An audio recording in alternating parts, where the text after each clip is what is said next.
take flight. Marc D with the C's got the geeky delight. Retro toys and comics we adore. TV and movies, let's explore. Sunday Night Geekery, it's the place to be. With Marc D with the C, let your nerd run free. Old school vibes and stories untold. Tune in, tune out, let the magic unfold. Hey everyone, welcome to Sunday Night Geekery, and I got my good buddy who loves turtles, Tom Connors, with me tonight. Oh, you do, huh? That sumbitch owes me money. I like turtles. Right? Great to see everyone. I hope you're not too pay up. Yep, pay up, man. I'll break your knees. Turtles wouldn't do that, would they? Shredder. Well, according to the new movies, they steal food and crap, so you know. Oh my God, no, Yeah, they wouldn't right do off that. the bat. The turtles would. Well, did they steal pizza in the first No, movie, or they paid no. for everything? Right? Yep. Yes. Yeah, they paid In for fact, everything. They're Mikey upstanding haggles, turtles. haggles over the $3 because of the speedy delivery. Because I'm sure you remember 30 minutes or less. Right? Yeah, which caused a lot of problems. Rogan, get away from my turtles. The turtles have lost their way. It's we used to be a proper Hopefully country. they find a new one, but yeah. Well, let's say hi to everyone across the frozen tundra that is the U.S. Yeah. Stay warm. Yep. But Hi, yeah, Dr. Nick. I was telling Tom. Yeah, it's like the end of the world when it snows. I know down south, it's the worst is the ice storms and that slush. With an earthquake, birds and snakes and aeroplanes. Lenny Bruce is not afraid. I have a hurricane. Listen to yourself. Sure, world citizens. So yeah, Anyway, so say hello to the folks out there. Yeah, I'd say hello to the folks. Yeah, but so hail to the great buddy Hepburn. We got Brian Barth.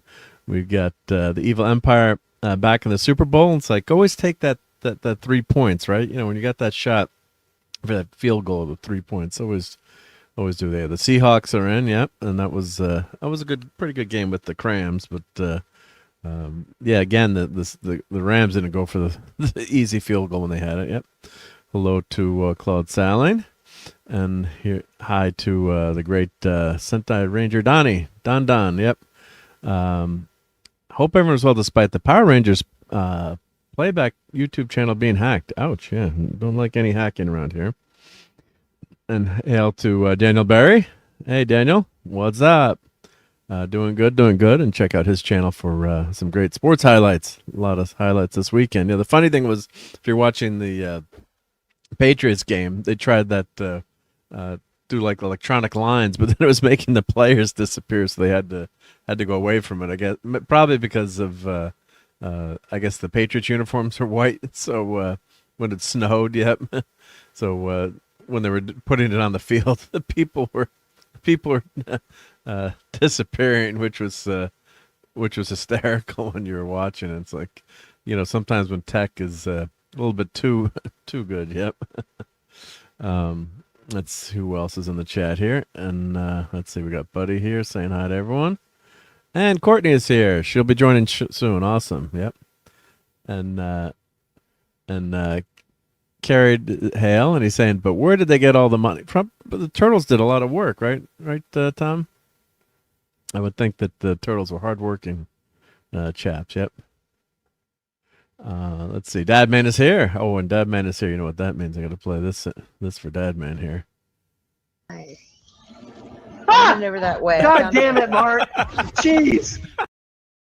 And screw you, Dadman. It's in the 70s at the moment. It's what's the temperature here? 25 degrees. Just kidding. Where the hell is Dad Man at? He's in the Floridas. He's in, you lucky snot. Even like Mikey was griping that it was cold in South Carolina, and that's not that far away. Right, yep. So it's 70. Oh, God, yeah. What I'd love for 70. Yep. Tired tonight, so he's headed to bed. Oh, because it's too hot there. That's why he's tired. Yep. And, I was texting Dad Man earlier to you. Always take the points in the playoffs. Yep. It was just, you got that 3 points. You want to hit it. Yep.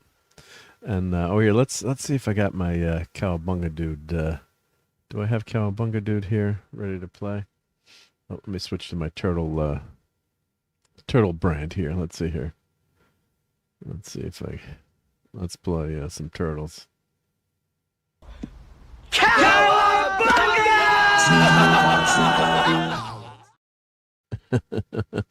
Wise man say forgiveness is divine, but never pay full price for late pizza. Yeah, that was that Words to live Domino's. by. Yeah, that was that Domino's had that 30 minutes or less, but didn't it cause like some traffic accidents at one point? Yeah, or- there was a few. It wasn't just them, but they were one of the main ones. Yeah, I think Little Caesars and some of the others were doing it too. Yeah, so it was a competition then, and it was had some unforeseen consequences. Unfortunately, when it's a good idea, right? 30 minutes or less, but yeah, it was not so good when it caused some problems. Yeah, and then Well, I think you'd the argue. bigger problem. Sorry, go ahead. Well, I was just gonna say, like, probably what you're gonna say was, arguing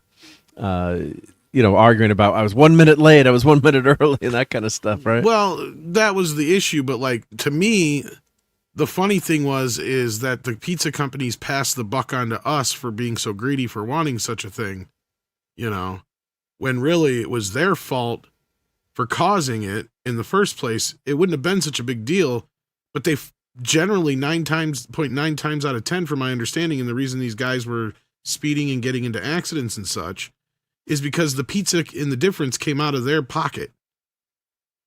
Right? Oh, yeah, it wasn't coming to corporate, right? Yeah. No, yeah. So, like, to me, I'm like, well, that's bull crap. No wonder you were having accidents, because if I was stuck in a situation where if the guy took 20 minutes to make the pizza and I only got 10 minutes to get across town to get it to the guy, well, Right. yeah, I'm going to be driving faster than shit.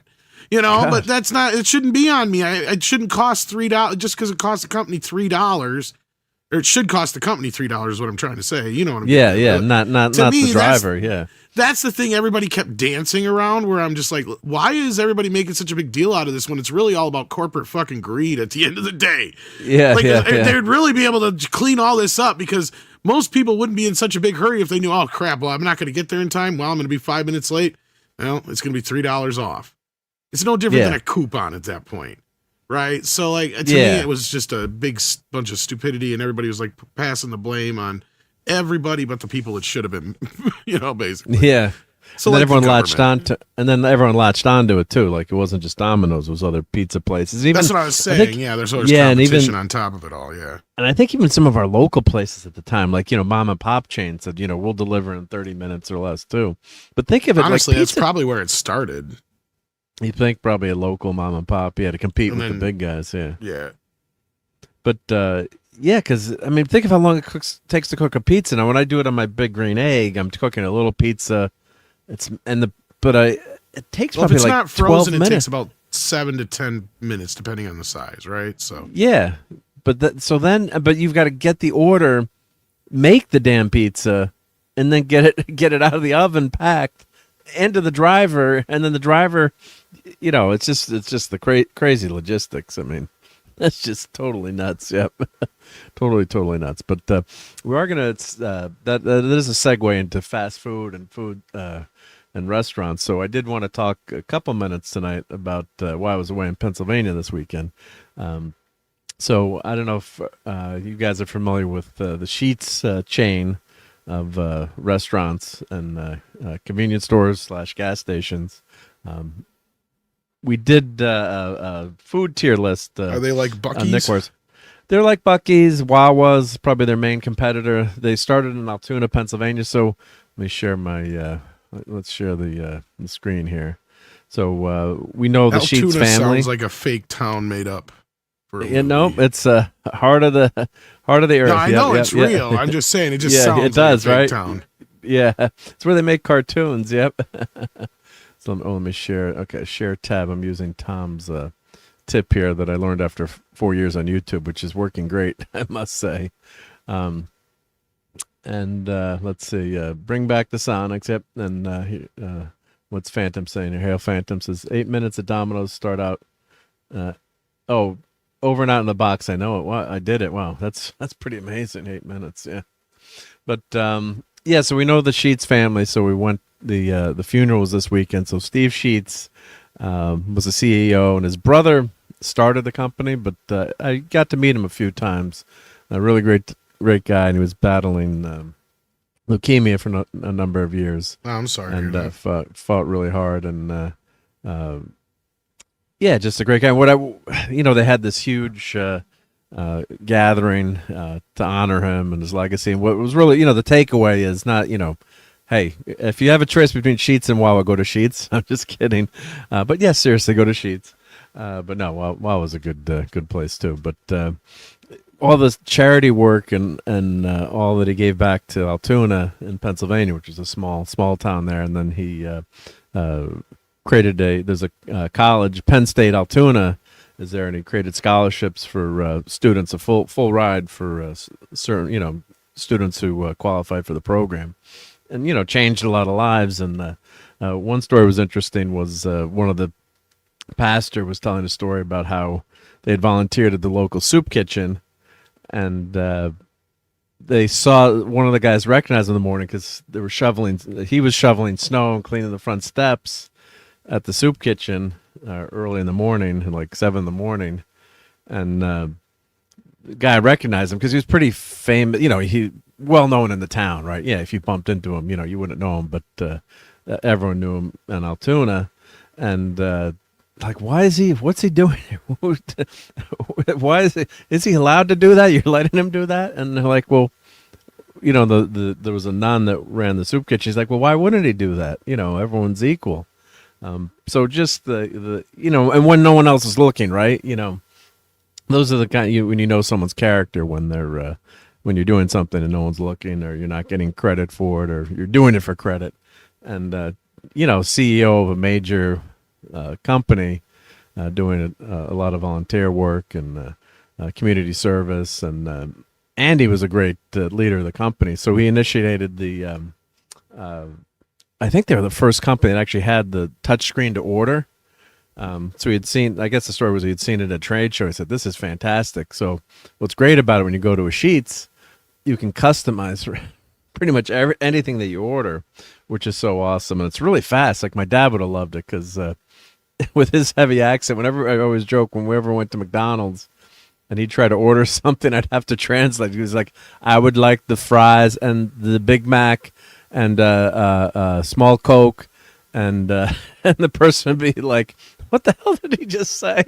And he'd get all mad and I'd have to translate. But yeah, so he passed away in the beginning of January 3rd, and just the great, you hear all the great stories about him, and really what I want to highlight was the charity work that he did. A lot of times, people get I hate, successful people, or, always hear, people are jealous or, angry. And my point is, yeah, there are, hey, there's rich people out there, but they're not keeping me from being successful, right? You got to take, my point of view is you got to take ownership for your own actions. Yeah, you can get bad breaks and things can happen, but, Elon Musk doesn't have my $1 billion, right? So, you earn, what you deserve, and yeah, you can get screwed over and things can happen in life that are unfair. But I just think that being angry at people, I don't think that's the way to go.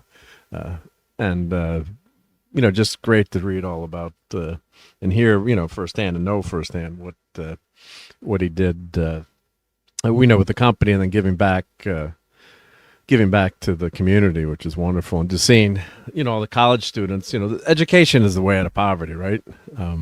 Yeah, if you get a great education. So for him, they have a Sheets Fellows, and they offer scholarships at the Penn State Altoona, to students. And that's really what you need to do to lift people out of poverty and, get ahead is an education. So, yeah, just some great stories there from some of the people that came back and said how that made a difference. So yeah, and then on the fast food side, yeah, so the made to order food program, so you can order whatever you want and customize things. So and then they have gas too as well. So it started out as a dairy store, and then the brother Bob had started the first store to sell their dairy products He's like, well, why don't we add some sandwiches and food, and then let's add some gas to that.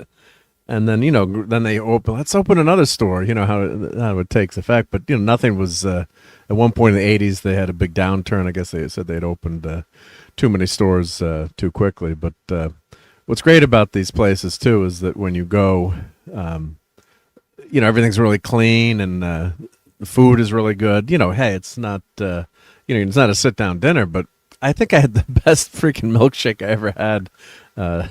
Some peanut butter milkshake. It was freaking awesome. So I'll show a couple pictures of the food in the place. But so he really gave back to that Altoona campus and giving out those scholarships. So they make gifts to the university totaling nearly $40 million. So there's so many people that give back so much that you never hear about, or all the anonymous donations. And there's a lot of, like Sloan Kettering, I think that was started by the Vanderbilt family. There's a lot of things that we have thanks to a lot of people that did very well in society and then and gave back. So and not everyone does that, but I think there's a lot of people that can make a big difference in the world doing that, right? You make it, you do very well, and then you give back and you leave the world a little bit better. So it was nice seeing all those students come back for that service and talking about how they had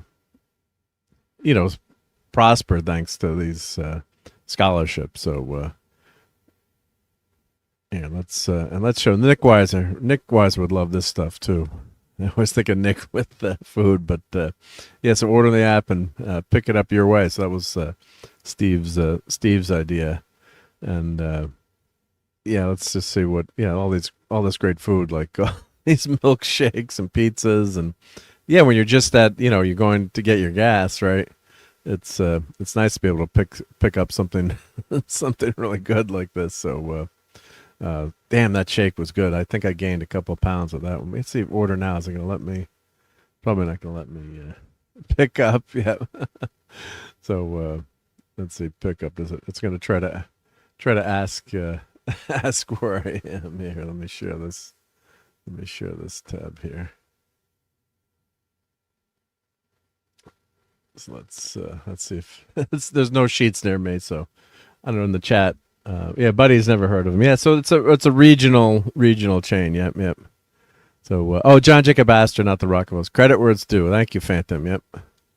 But there's a lot of. Let's see if I put in my zip code here. Oh, Dadman is here. Hey, Dadman. Hey. What's up? Hey, can you hear me? We can hear you. Yep. I just couldn't go to sleep. 410. So I heard about the sheets. I remember you talking about that last night. So I got a few minutes to come up. But how are you good, today, good. Mark? Yeah. Oh, doing great. Yeah, doing great. I got my exercise in. I got my steps in. So doing all that. Well, doing all that back shoveling. from Pennsylvania, because I heard about all the snow in Pennsylvania. So. Yeah, that's why we left. We were always going to come back on Saturday anyway, but maybe would have stayed one more day. But still, at least you didn't get caught out on the road or stuck in a train station or airport. So. Yeah, thankfully, yeah. So there were a lot of people that traveled for the service, and people getting stuck or scrambling to get their get their flights and get their information. Everything changed up. So. Yeah. So let's see. Let me. I'm just trying to get the menu. Menu up for sheets. Yeah. There's food talk. So I got. Yeah, food talk. So Dad, here I got it up. I faked my zip code. So here we go. So Tom, have you ever been to a Sheets or one of these type Wawa I don't think or so. Just Buc-ee's and Buc-ee's, Sonic? Right? Yeah. So Sheets is more of a PA thing. That's where they started. Yeah, the Phantom. Yeah. Closest where I'm in central New Jersey is 35 miles away in Easton, PA. And hail to JT Kirk. Great to see you. Hail, Captain. So here's let's see. Let's look at milkshakes. Yeah, this is milkshake was really really good, and my wife was like, "You really want that milkshake?" You know, it's like, "Do you want it?" And I had which one did I have? I think I had the peanut butter one. I freaking love. Oh, it was 1,000 calories, mother effer Deckers. I think I had this one. Was it this one? 1,500 calories. Oh man, let's see. Let's see. They show a bigger picture of this here. Immunity nice. support. Man. Yeah, made with Reese's. Yeah, but I mean, a really good. Well, see, I was always floored when a Wawa came, but then when Bucky's. But man, I love places like this, and like you were saying, I think last night was the way the advent of the touchscreen ordering and stuff. It's so nice. I mean, it's so much more convenient than trying to talk to a person sometimes. All those options, though, and all those options. Man. Oh, yeah, it's phenomenal. You have to keep going back to try them all. Yeah, right. I think I'll have something else. Yeah. Let's see if I go to the menu here. I'm trying to find just like a made to order. Let's grab a burger here. Oh, Six is here. Awesome. Hey, Six. Hi. How are you? Oh, doing sick. awesome. Hey, welcome. Landman? Hey, how are you? I'm doing really well. Good. How are you handling the weather? Oh, I grew up in the Midwest, so this is nothing. This is, I understand people down south. I didn't really get it until I sat down and started watching the Weather Channel, and I understood. People are going to die. People are going to lose power for potentially days on end, and then it was a little bit more than they can't drive in a quarter of an inch of snow. It's the ice and the power lines coming down, and that was very ignorant of me, but up here, I'm fine. I'm used to this. Yeah. So the ice storms, that's what's really nasty. Yeah, I remember exactly in the 70s, back before Star Wars came out, we had a massive ice storm in the town. We looked like Hoth, but I remember just like trees were falling everywhere. I was like a 8-year-old kid, but I just remember how bad it was, and power was out, and all the trees falling left and right, and yeah, it was just a big, that's scary. Big mess. Yep. Have you ever been to Sheetz? Do you know what Sheetz is? I have not. I've been listening for the last few minutes. I've been setting up my stuff. I've been to some gigantic gas stations. I can't say for sure if I ever paid any attention to the owner or the sign or the logo, or anything like that. Yeah. But no, it's fun to see all these toppings and things. Dad, man, you're going to get really hungry here. Look at this. Yeah, and it's a regional. Yeah, so depending where you live, and but the quality is really good. Yeah, so I got the pretzel roll. The pretzel roll was really good. Or you can get it like you can get it on a waffle. Then you could add mac and cheese bites or onion petals. Then you pick your cheese or whatever you want with it. Then your spread. It's like, and then your toppings here. Like, I want this. I want tomatoes, salsa. You just grab whatever you. How much do all those sides cost to add them? 70 cents, 50 cents here. Oh, okay. And then how do you? So not too bad. You gotta swish that thing down to get it in your mouth. Right? Yeah, because it gets too big, right? Mm-hmm. Yeah. It's a little extra fees are what get me, but well, it looks like tomatoes, lettuce, like certain things are free, like onions. Yeah, the regular are free. Stuff. The regular stuff is free, yeah. And then they have pricing for if you want to add steak to it, it's 70 cents, yeah. Cajun, like 30 cents. Then I think we should add some bacon, right? And brisket. So extras, yeah. Oh, pepperoni on a burger? I don't know about that. I don't know about that either, but who knows? Maybe I'll try it. Try it one time, right? Yeah. Somebody must like it if it's an option. Right? So, but and it's quick too with the screen. You just go boom, boom, boom, boom, boom. And I guess people have they have their orders that they always, if you have your regular order, I guess you can save your order or whatever. Have like if you have your favorites, I guess you can go back. They were saying and just click like the Dad Man special, that kind of thing. But do they make it correctly? It was correct when I got mine. I mean, I'm sure screw ups happen, but I got a really good chicken sandwich. It was really nice. So But it was good, really good. Yeah. So let's see what they have for breakfast. Yeah. Made to order subs, burritos. I'm getting really hungry now. So Waffle House yeah. after. Waffle House after, right? Yep. Absolutely. I wonder if they have if their book on the founding of the company is available on Amazon. I wonder if let's see, made to order. Let me see. I wonder if that's on Amazon yet. There we go. Oh, there's an Amazon link here. But yeah, we all love food. So yeah, it was just yeah, and plus he was a great guy too. So they really became, took that. I guess they really expanded under his watch, and he had a goal of hitting 100 stores. I think they're up to almost 800 stores right now. Here's the link to the book. Here, let me copy the link. Put this in the chat for everyone. Yep. So yeah, it's just fun to talk to people like this, and I talked to them about how how the company started, and what it was like, Mm-hmm. all the struggles, and nothing ever works perfectly, right?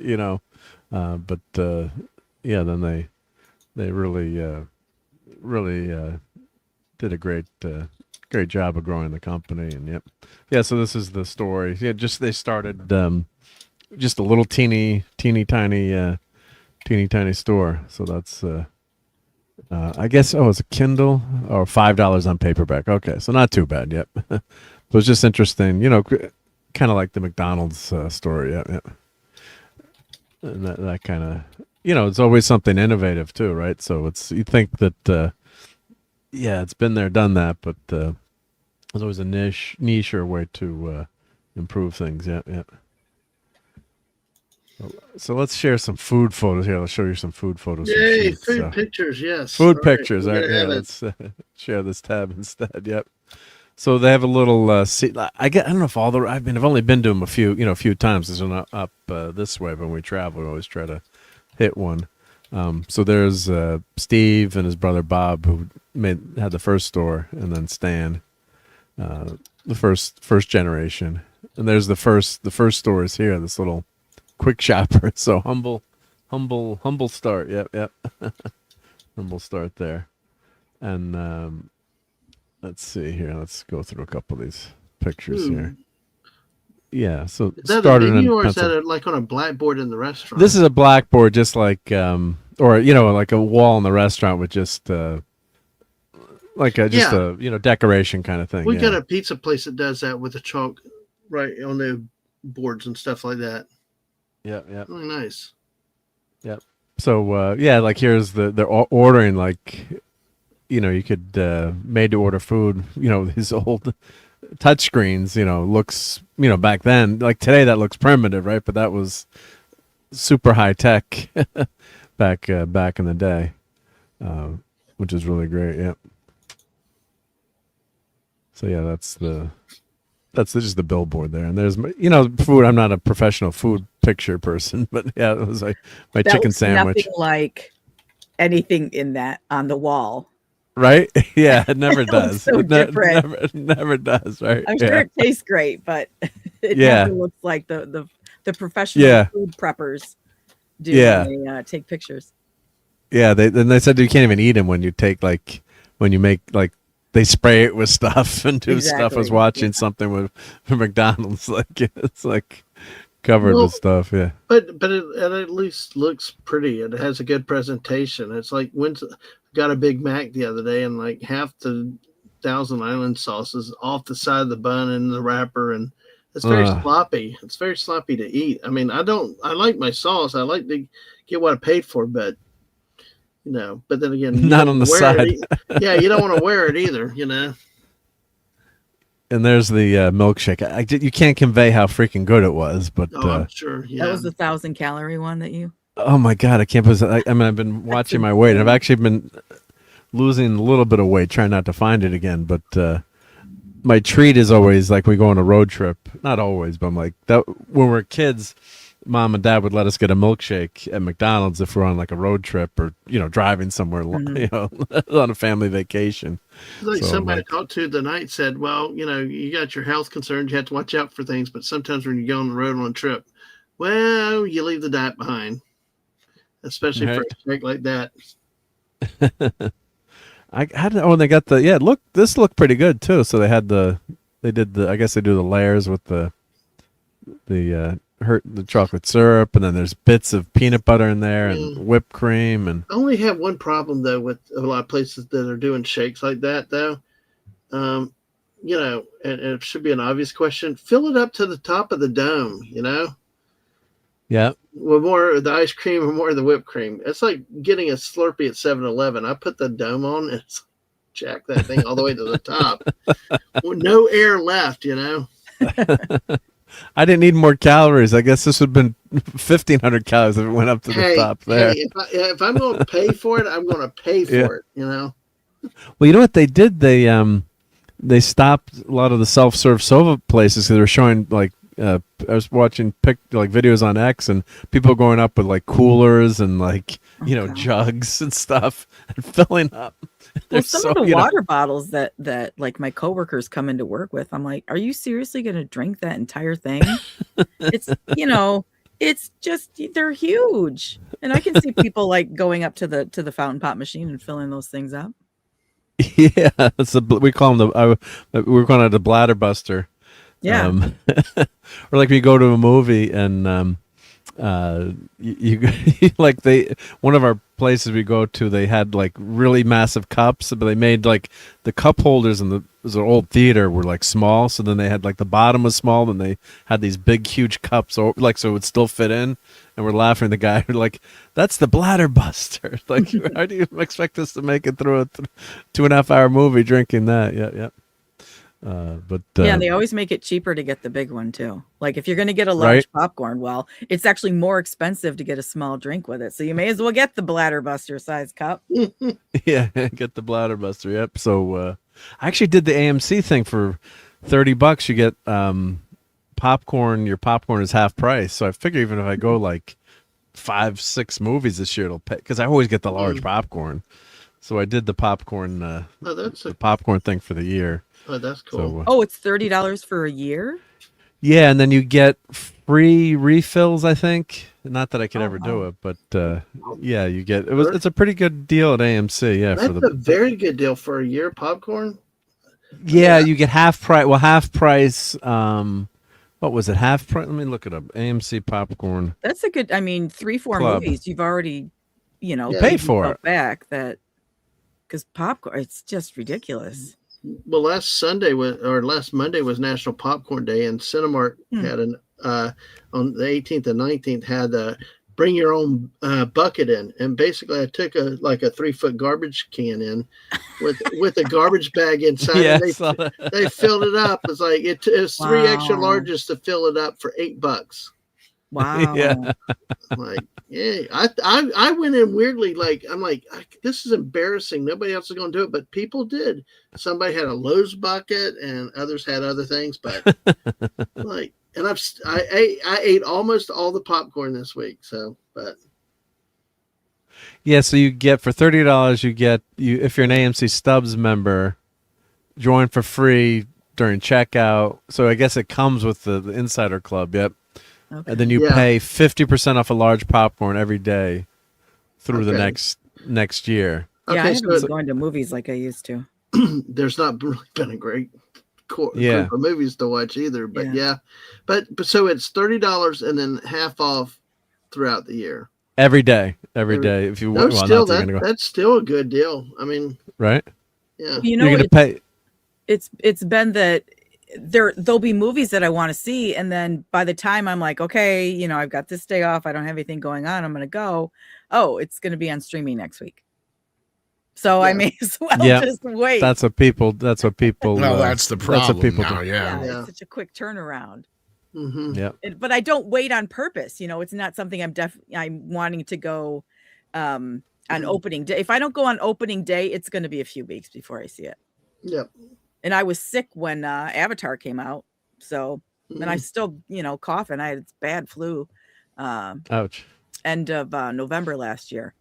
And, then when I get these coughing fits and I can't predict it. And so it's, I don't want to commit myself to a movie and then I'm sitting in there annoying everyone sitting around me. So that makes sense. Yeah. It's the worst thing if you, and if you care about what other people think, unlike certain people that take their like screaming infants into rated R movies. Yep. Gosh, yeah. And don't care. Yeah. So you're one of those considerate people. Yeah. So, Phantom. Yeah, I was at Sheets this weekend. Yeah, so we went to Altoona. We went to Sheets, and I loaded up on all kinds of great snacks. Oh, it was so good. In the car, and you're looking like, I think I need this. I need this. I need this for it was about a 6-hour drive, and so I loaded up. Gas station loaded up snacks are about the half. best. Yeah, it's just the best. Yeah, I got these Chex Mix Muddy Buddies, peanut butter and chocolate. Mhm. Oh, freaking awesome. Let me show a picture of those. It's so weird how they sell snacks at gas stations that you just can't buy anywhere else.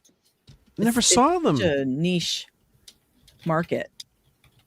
Yeah, I'm like, I've never seen these before. I'm like, what the heck are these? Like And tropical Skittles, I can only find those at the gas station.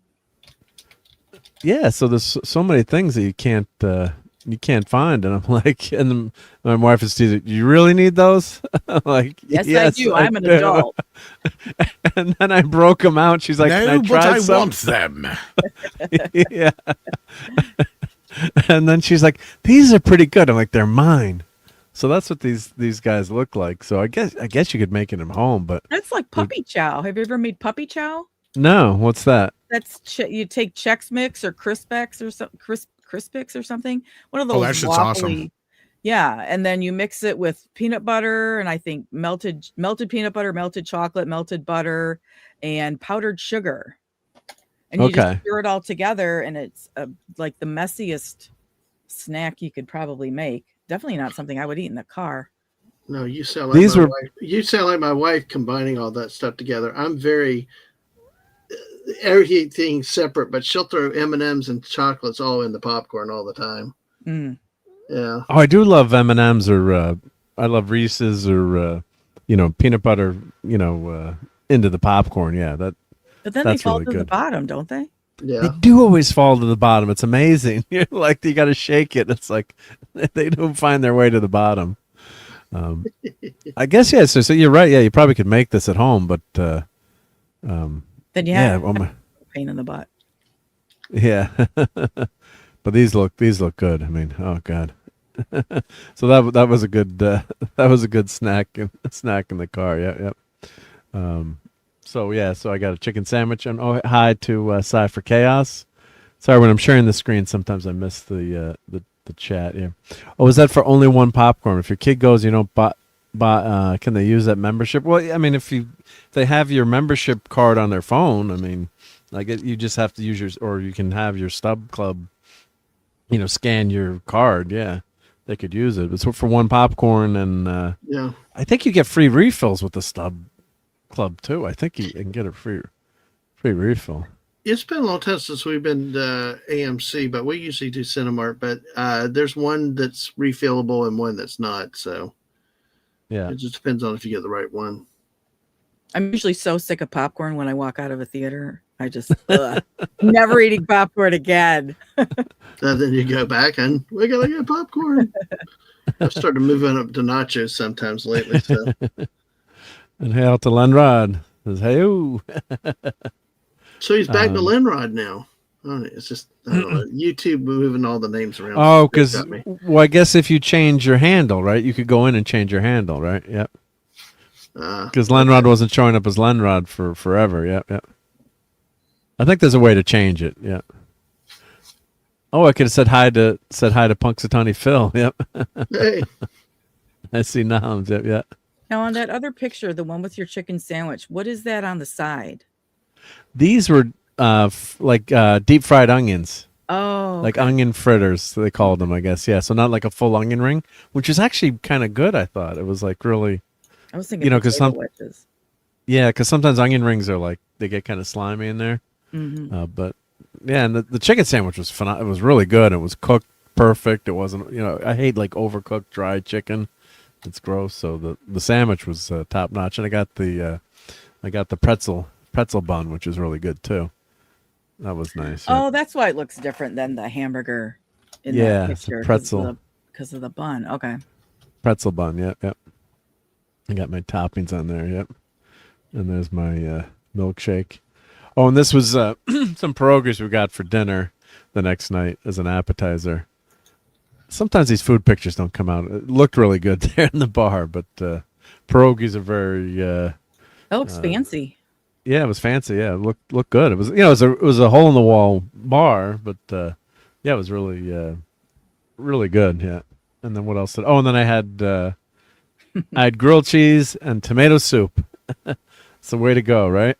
When it's cold out. I didn't even, and I skipped the bacon. Dadman would have been mad at me for skipping the bacon, but no bacon. You can be forgiven, Mark. It's okay. Be forgiven. Yeah. Yep. So yeah, it was just a couple of quick food pictures. And I don't know, did I show you my my Darth Vader waffles last time, Dadman? Were you on for you this? didn't. No, I've seen the 7-foot Chewbacca. I still don't know how you got away with that, but no Darth Vader waffles. Yep. So I got a Darth Vader waffle maker from Santa Claus. Yep. So check that out. So that's the one that you made? That's the one I made. Yeah. So there's my. Sometimes they'll advertise it, or the picture in the on the Amazon. It looks incredible, and then you get it home and you make it, and it looks nothing like it. But that looks just like Darth Vader. Right? Yeah. And he's burnt. There we go. He's more burnt there. That one actually came out looking a little bit better. Yeah. So yeah, those were good. Now, how big?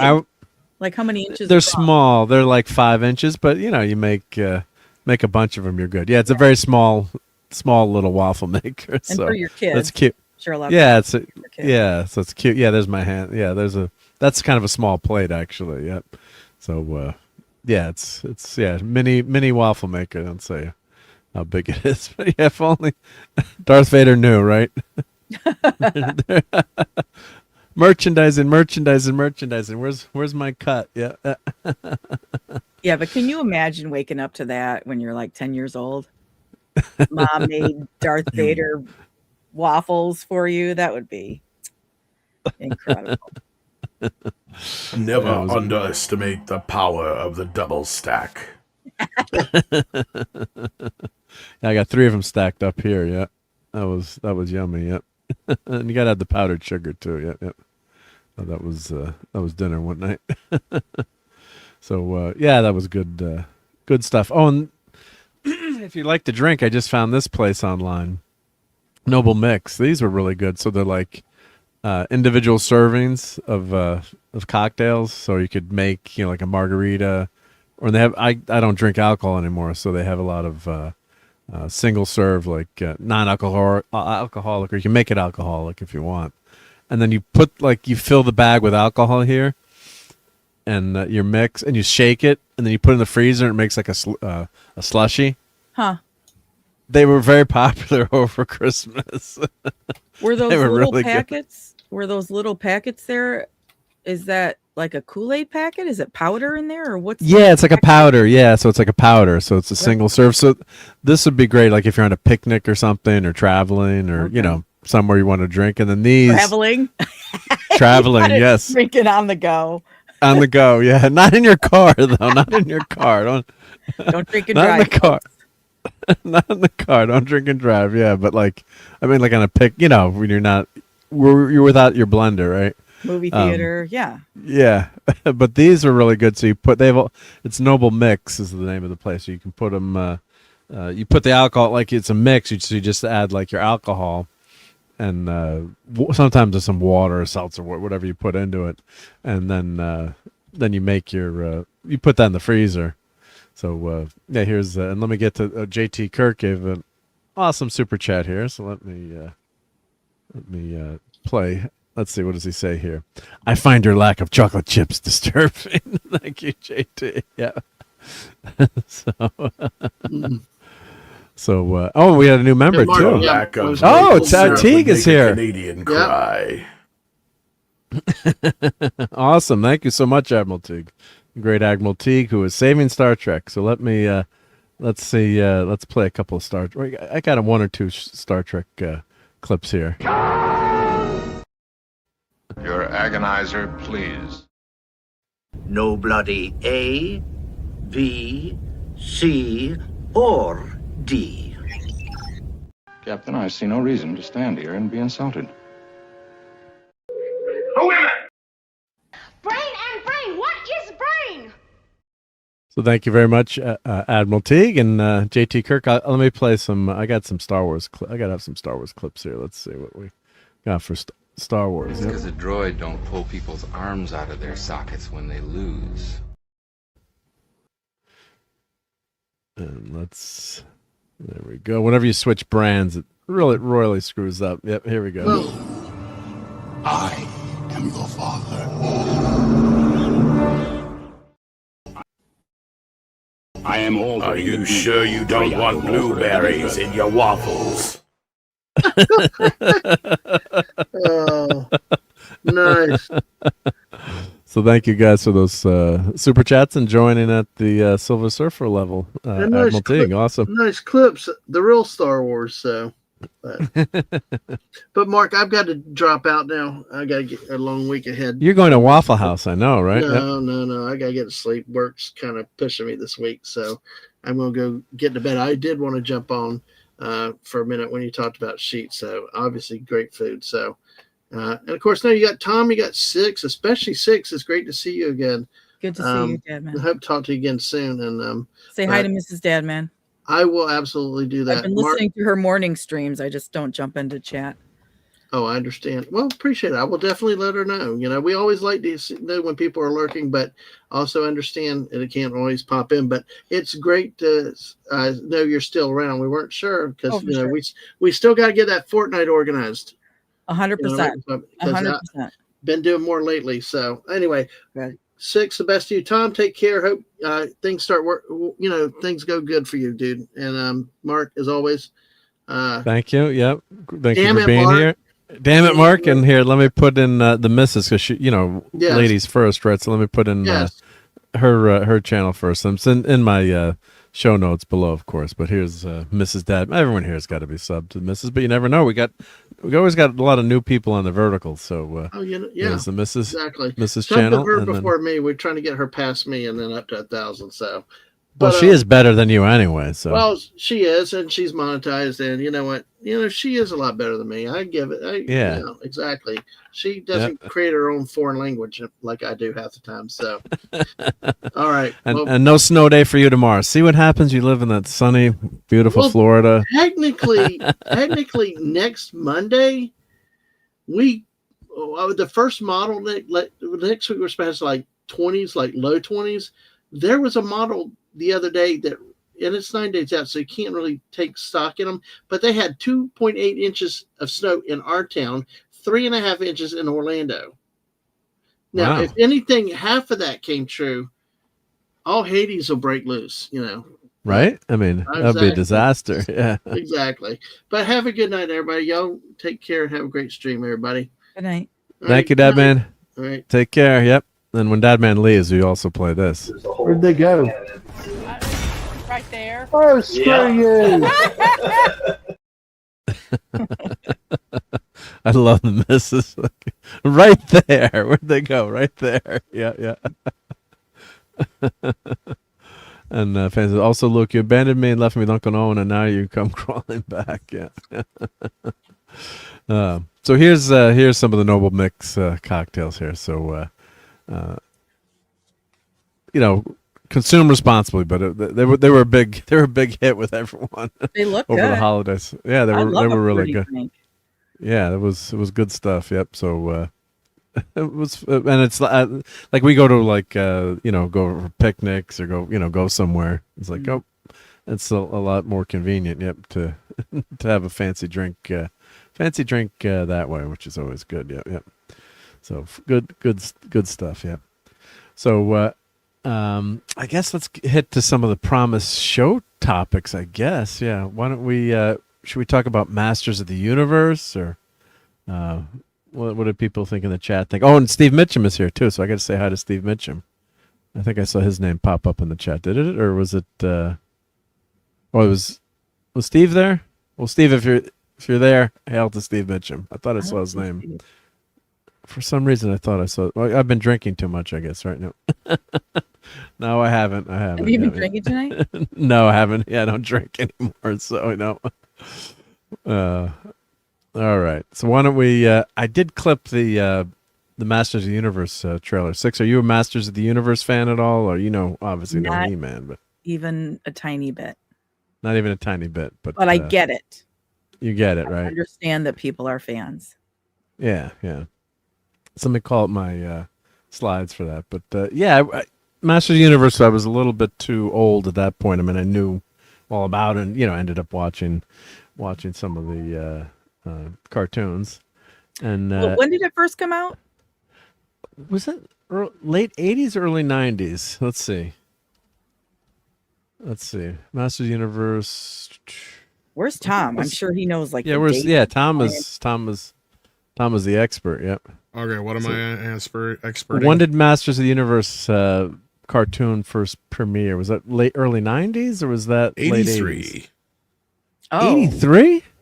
That long ago? The original Filmation series was 1983. All right, so my sophomore year of high school. Jedi came out, so I was all about Jedi. Well, I had a semi-viral post about this, as far as like the age groups, as far as I'm concerned. That yep. The opinion of the opinion that I care about anyway, right?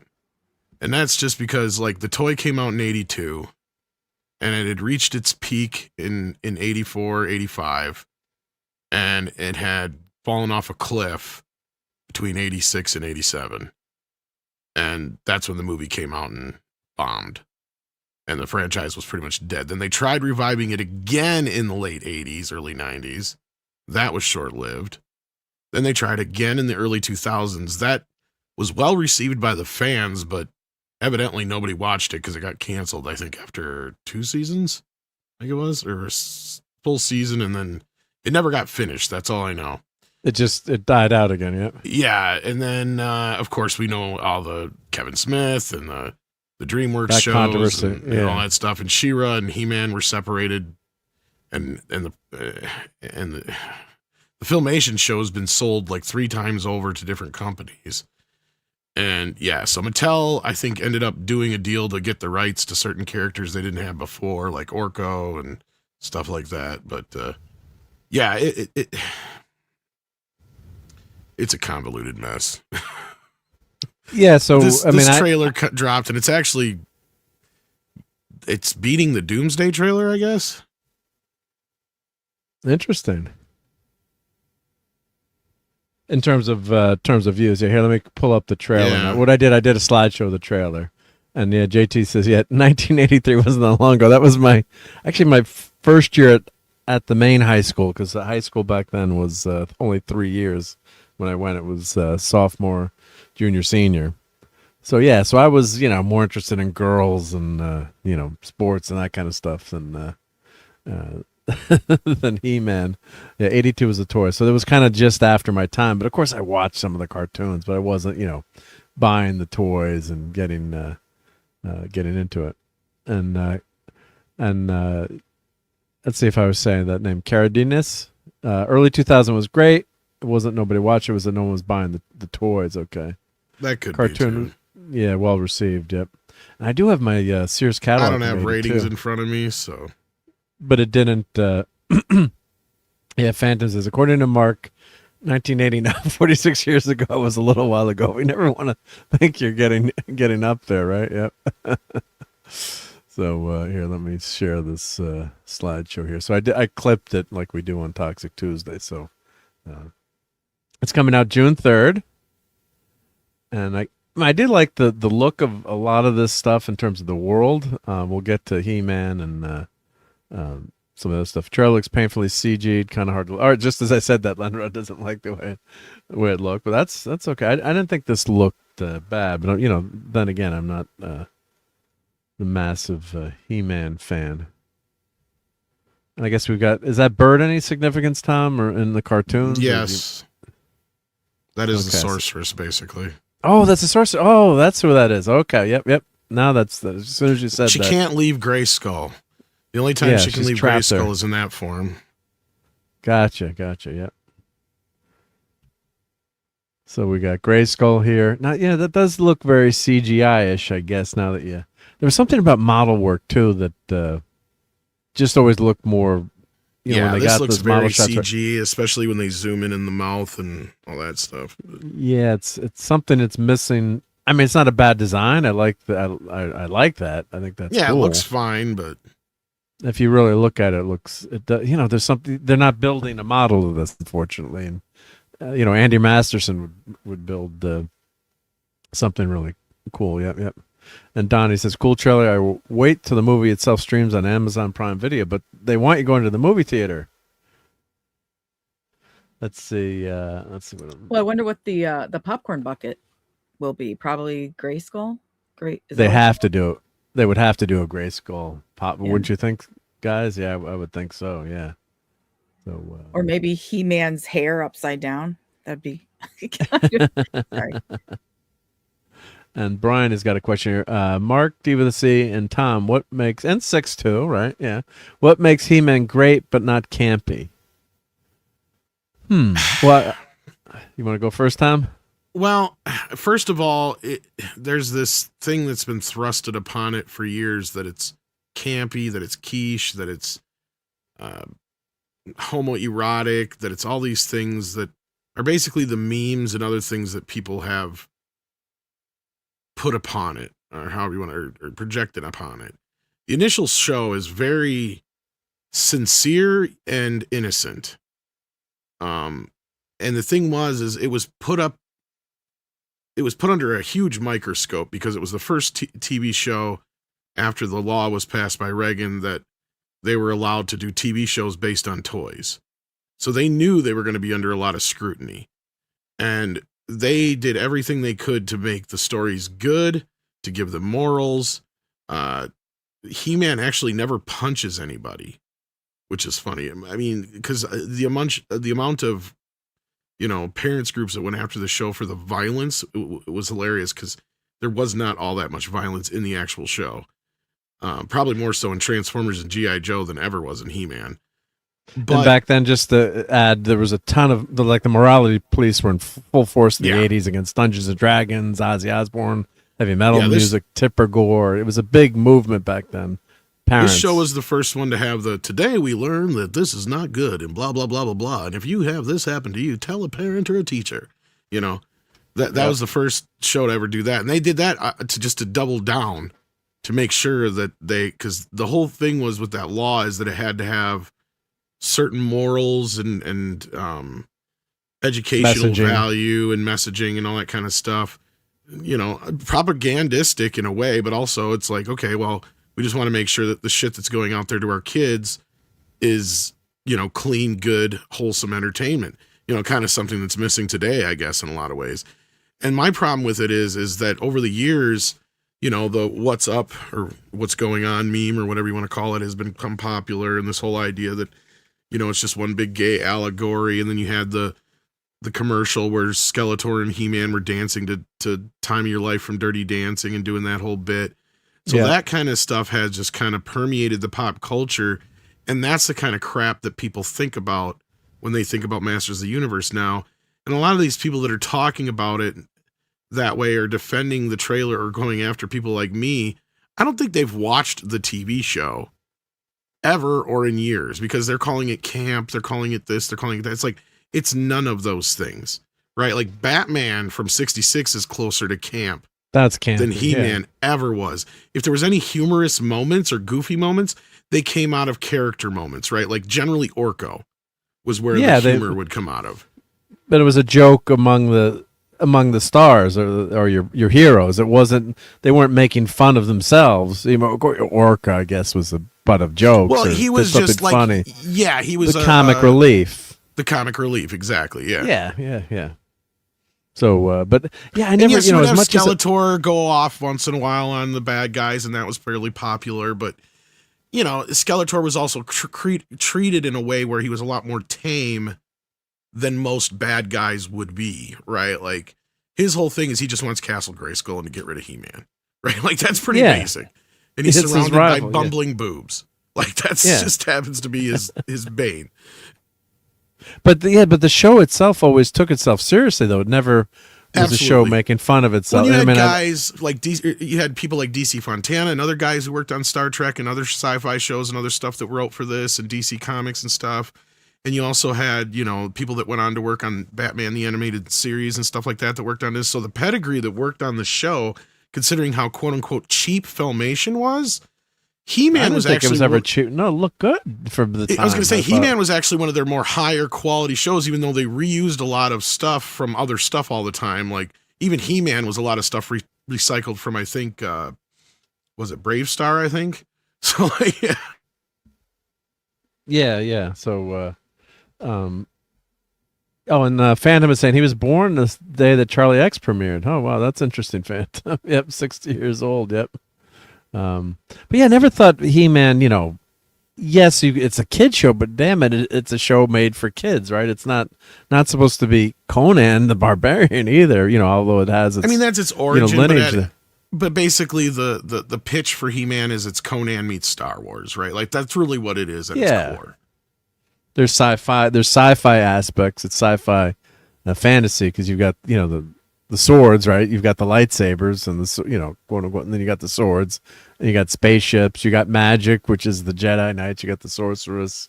But I always enjoyed watching the show. I mean, it was obviously for much younger kids, but I never thought they were making fun of, He-Man was never the butt of jokes they had, humorous character moments, like you said, Tom, but that's why I started watching the Kevin Smith one, and when they killed him off in that first episode. And then who was one of the main characters was complaining about He-Man? I'm like, he sacrificed himself. The poor guy is dead. They killed off Adam, killed off He-Man, and you're complaining about it. Like, wow. So, really, that show, I never, did you ever finish watching that Kevin Smith show? I'm trying to remember if I watched the second season. I don't think I did. I think I just watched the first season, which was 2 parts or whatever, but that was it.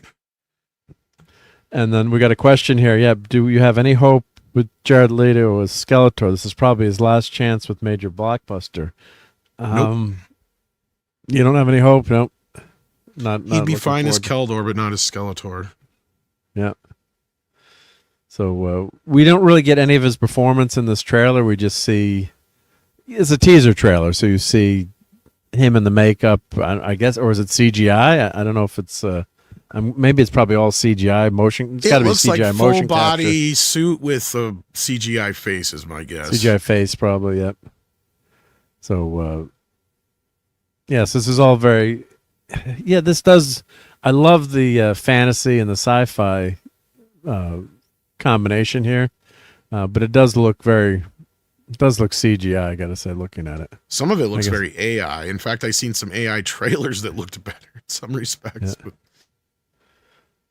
So CGI has gone backwards in some ways too. It seems. Yeah. So this is obviously Adam in Eternia. And disclaimer: I'd love the '80s Dolph Lundgren He-Man movie. Always loved that movie. You got Courtney Cox in that. I always had a crush on her back in the day. So I really like that He-Man movie. What's your take on it, Tom and Six? Six? Have you ever seen it? Have you seen the He-Man movie, the old one, the '80s one? Oh, probably. Yeah. It's been a super, super long time. But I did just watch the trailer for this one for the first time. There's no way that's Jared Leto under the suit. I've wondered that myself, Six, to be honest. Is he just doing the voice? Probably.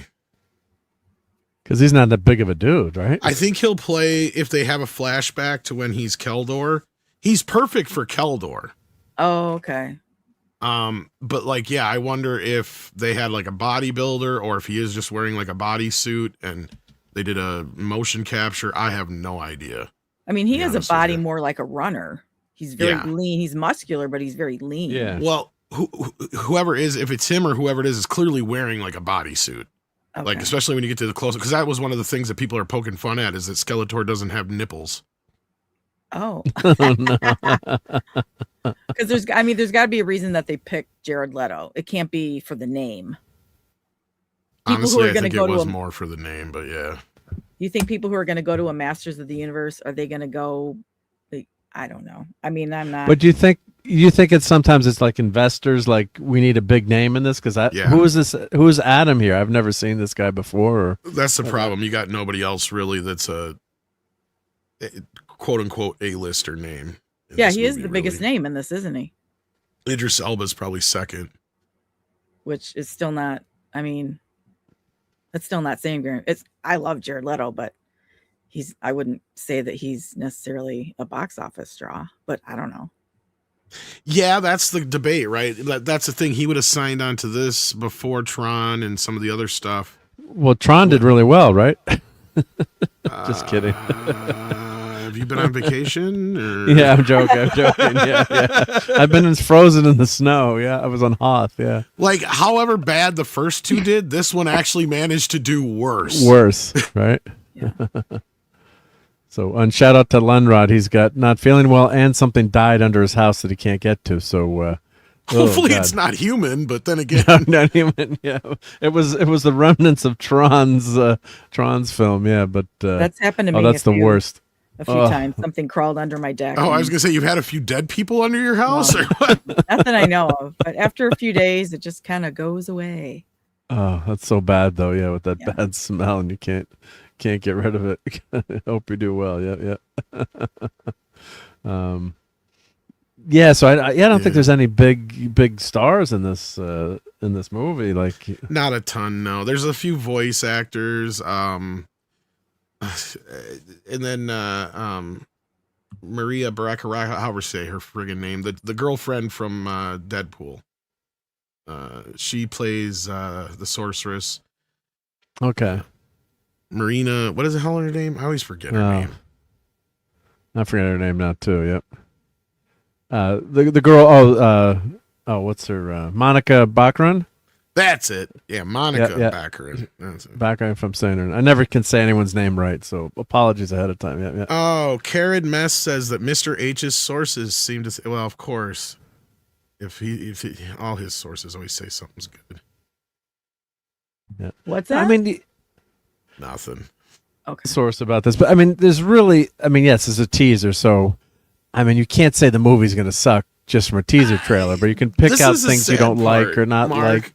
Is just from this trailer alone, I'm thinking I can predict a few things already.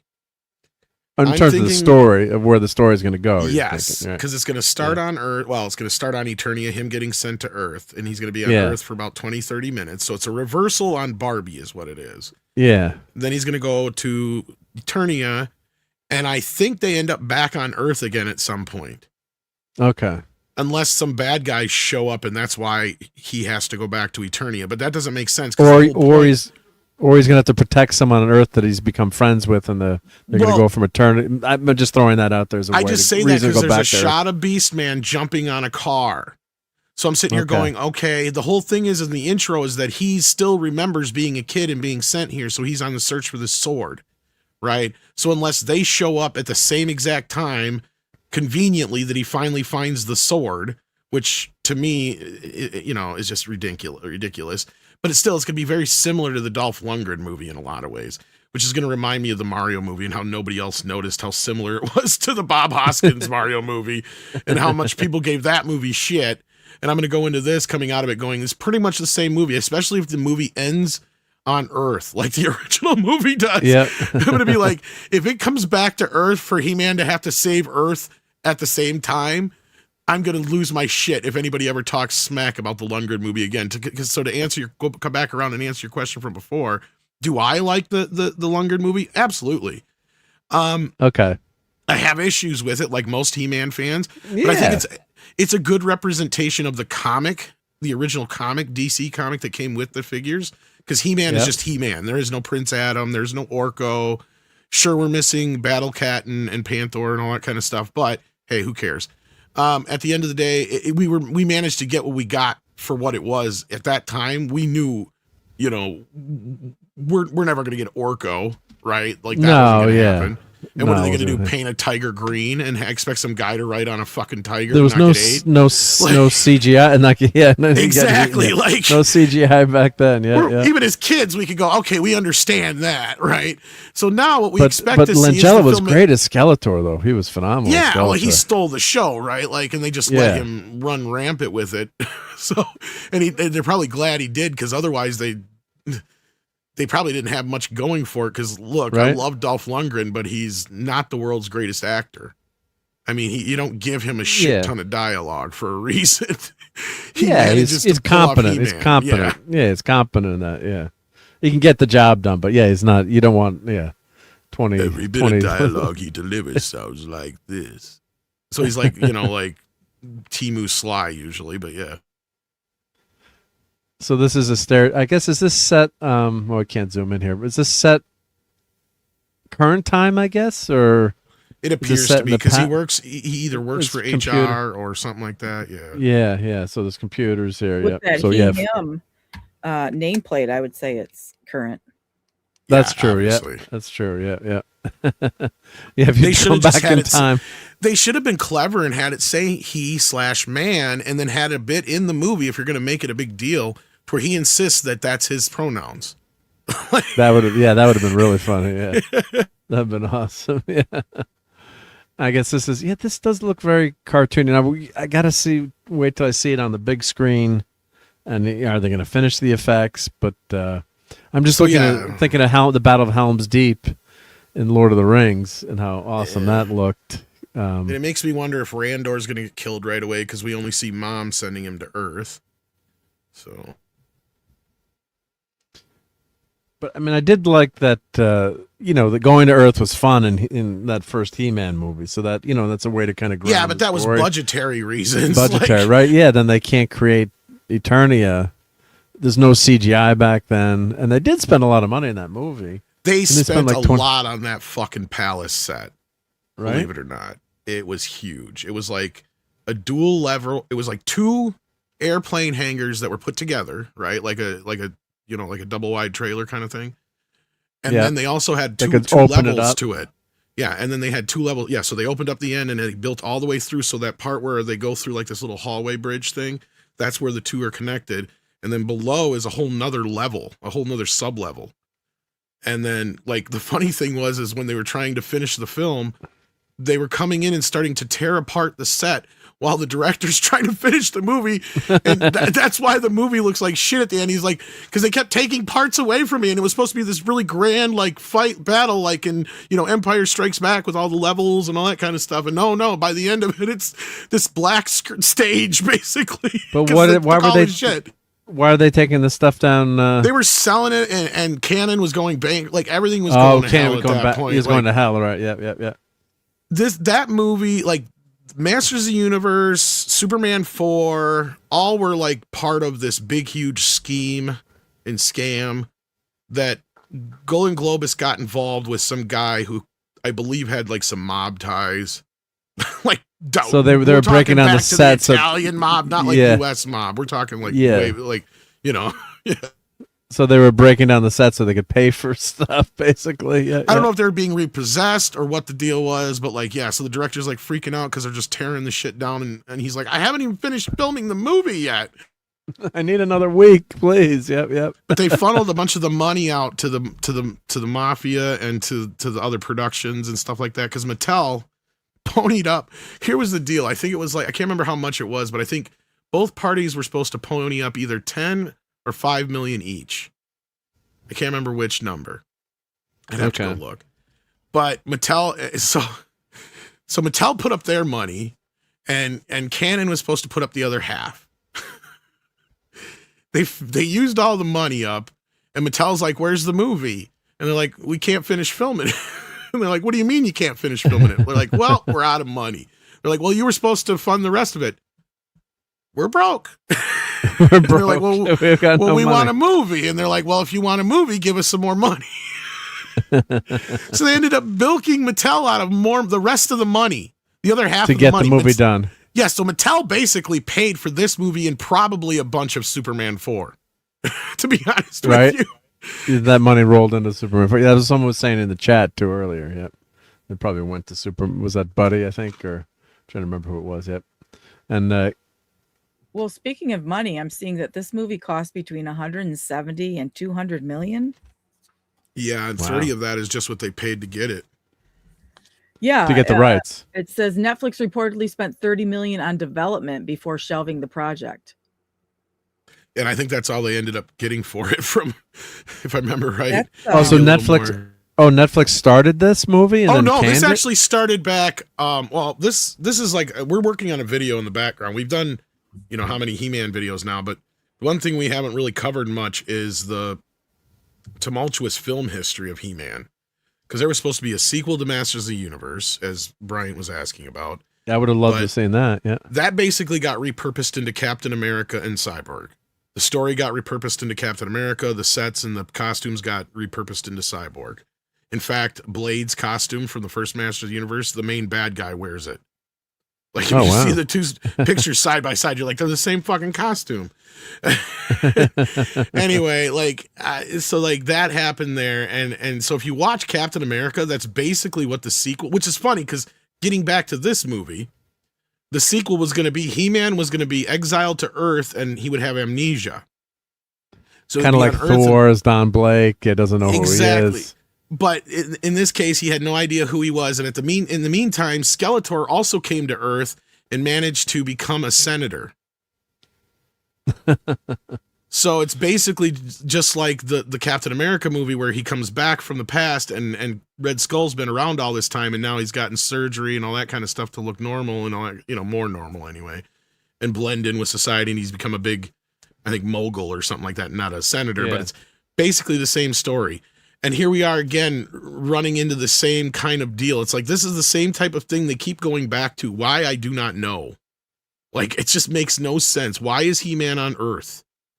It's just preposterous. Beyond me. Well, they got to send him.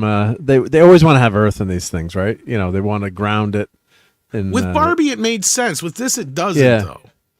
Yeah, you didn't have to send him to Earth. You could have just done something totally on Eternia, right? But yeah, so anyways, I was saying, 20 years in the making this movie is. It started at, I think, Universal or Fox, and then went from Fox to Sony, and then from Sony to Netflix, and from Netflix to Amazon.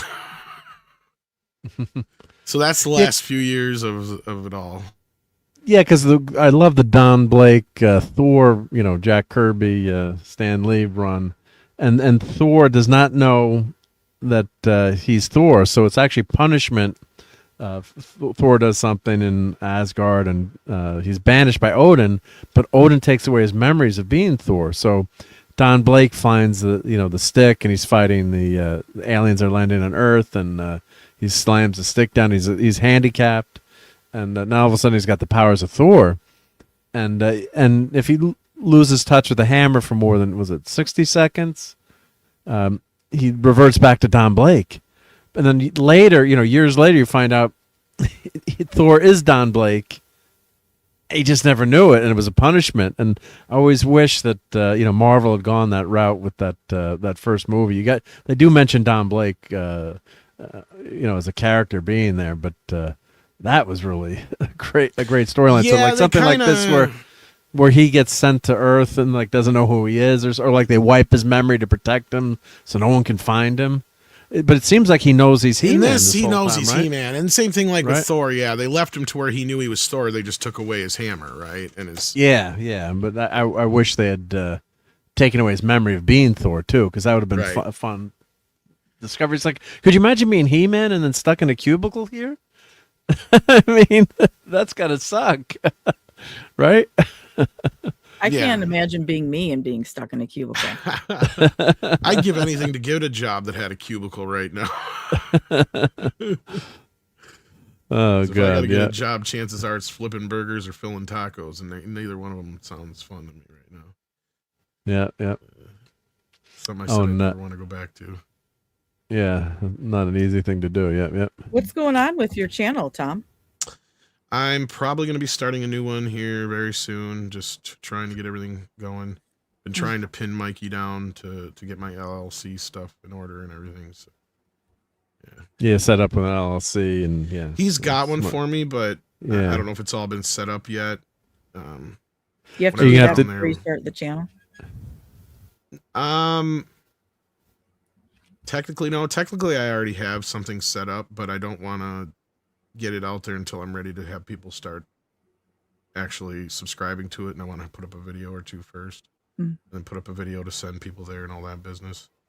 So it's just kind of a process, and you know how it is with Andre. It's hurry up and wait. It's usually I hurry up, and I'm waiting for him to make some decisions or calls. And you're gonna, not to spoil the channel name, unless it is gonna be the same channel name, you're gonna try to come up with something different. Probably. Otherwise, I'm kind of waiting for him to kind of decide if we're just gonna do that, or if we're just gonna say F it, and I'm gonna do After Dark on the main channel, or what. I don't know if he wants to have. But you'll make the announcement. Yeah, you'll make the announcement on that. It's probably gonna be my own new channel. One way or another, I'll probably make some sort of channel.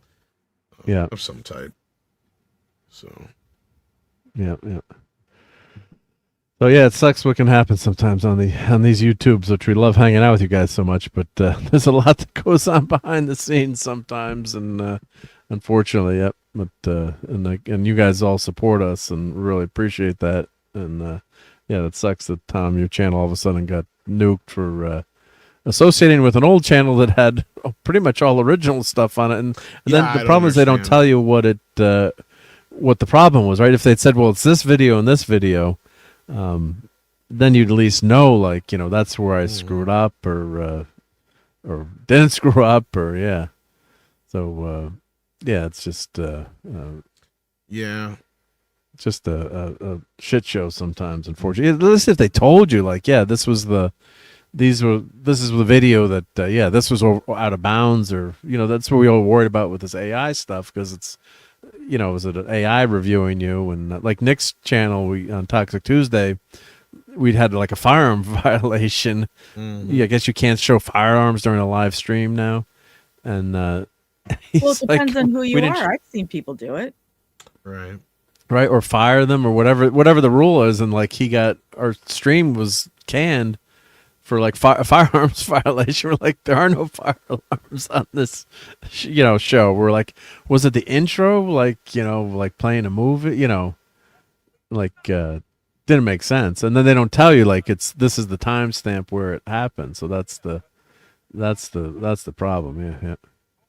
So, And Tiger says, He-Man's on Earth because his mama wanted to save him, like Moses. It's biblical. Yeah, so she's sending him away to save him. Yeah, and I guess now the sword is on the internet now, and people know about He-Man. Yep. So let's go through it. And the sword looks pretty cool, I guess. Have you seen this sword on Instagram? Yep. And Caradness is saying, probably some executives doesn't think it will be relatable without Earth. Yeah, that could be.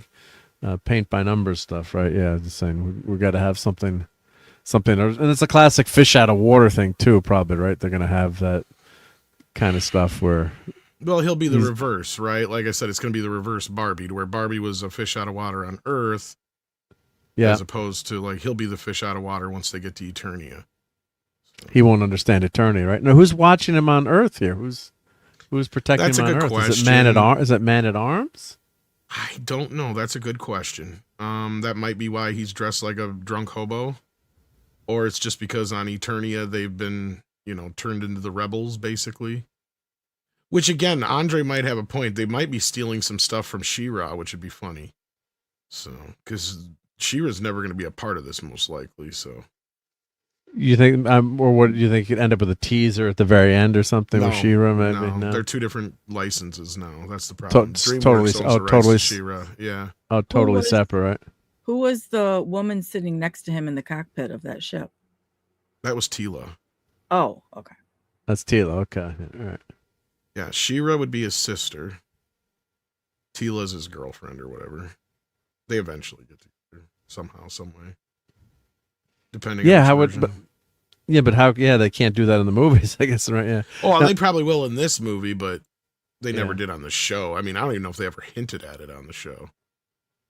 So, the closest they ever got to that is when they basically just talked about the fact that the sorceress was Teela's mother, but they never even got to who her father was. We just always assumed it was Man-at-Arms, I guess. Yeah. So now I thought this was of He-Man statue. When you look closely, it's not He-Man. Like, well, why would they know what He-Man looks like? It's actually Vicor. It's Vicor. Okay, this is another character. Oh, so it is another Masters of the Universe character. Technically, yes. It's the original design for He-Man that probably was Conan. Yeah. So, but did he make it onto the cartoon? Is it this design or? I think he did the Kevin Smith one. Okay. When they went to Eternity in Heaven or whatever. Because I was wondering, I'm like, well, how could they have how would people know who He-Man is, right? Yeah. So I guess he's trying to fondle his sword here. My guess is they're just going to have him be like a Conan character in the story that Adam's like a fan of. Oh, okay, yeah. That he looks up to and everything. And then that gets to my other problem is he doesn't change at all from Adam to He-Man. Yeah, that's what I was asking. Because, with CGI now. Oh, look at the Big Jim sports camper back there. That's cool. Big Jim. That's a funny meta joke. Like that blue-haired chick even knows what Big Jim is. I'm guessing not, but they match her stripes there on their sleeves there, so... Yeah, Big Jim. Yeah, so what kind of toys do we got? These look like He-Man toys, actually, in the cases a little bit. I think they're Valcor toys or Vicor or whatever his name is. Yeah. Oh, Vicor. so that'll be like a meta joke in the universe, I probably. think so. Yeah. So he's trying to steal his sword, yep. Now, the dude's a big dude, but that's right. I was expecting, like, him to transform into... But once he gets like the a much costume bigger on, he looks tiny as fuck. He looks tiny. I mean, that's the one thing not that I'm a stud, but back in the day I was. But yeah, not that long ago, 40 years ago. But I mean, we know Dolph and Stallone, like they were roiding it up, and back then steroids were legal too, so it wasn't really good for your body. But yeah, they. Dolph Lundgren looked pretty massive, but it ain't easy to get that big. It's one thing to get cut, but then to put on that bulk. I mean, there's no way he's a small dude, right? If you were standing next to him, maybe I won't want to get a fight with this guy, right? But as He-Man, especially with that costume, it doesn't cover up much. It's not like, the Batman costume when they had Michael Keaton, the controversy of his casting. We went nuts when they cast Keaton, and that's why they released that extended trailer with Joker and where he does get these wonderful toys. And we saw the costume. The costume covers up for Keaton's lack of shoulders and muscles. So but this guy just doesn't look big enough, and because it's this cartoon role, right, where He-Man is Conan. Hey, RJ Godzilla. I don't know. What do you think, Tom? He looks too scrawny, right? Yep. Yeah, he looks like that sword's gonna fucking topple him over. Yeah. And 6. I mean, did you watch the trailer behind? I did as well, right? Yeah. So, what did you think of his physique? I mean, he's in pretty damn good shape, right? I mean, he looks like he's in great shape, but he does not look like He-Man. And like you said, where's the transition? Where's the big? From Adam to He-Man. Yeah, no, and right? The only reason that the toy in the show, the original show, never had a real difference between the two is because it was cheaper. That way they didn't have to make two different models. But every other version since then, they always had Adam be like this puny, scrawny little thing, and then He-Man would be this big hulking, He-Man. Yeah. And in this, it makes no sense. Like, I'm trying to figure it out. And like, maybe that's part of the reason why they got Jared Leto, because like Six said earlier on, he is smaller, scrawnier kind of guy, to where maybe that would help this guy look bigger. But it's funny because when he's wearing the tight pink shirt and it's work pants or whatever he's got on, the suit pants, he looks a lot more muscular than he does in the He-Man costume when he's supposed to be full on He-Man. I'm like looking at him going, where's the muscles? Like he doesn't look very big in comparison to when he's, wearing the Adam costume. It just doesn't make any sense to me. But the muscles will be here on Tuesday. That's a maybe. Star Trek joke, I don't know. Yeah. I mean, even no, when, but the dude is give he's Captain a big America dude, credit for what they did. Even at least they could have done something like that, right? Like put his head on somebody else's body, like they did for Captain America. Yep. Remember? That was smart. Yeah. That was very smart. And it worked. Great It actually use of looked CGI. pretty good. Yeah. Yeah, because he couldn't do the mechanic route with Christian Bale. Like went down to like 80 or 90 pounds or something ridiculous. Yeah, and bulk back up. Oh, I don't expect anybody to be able to do that kind of stuff physically, especially within a 5 to 6 month turnaround, which is what you'd have to do.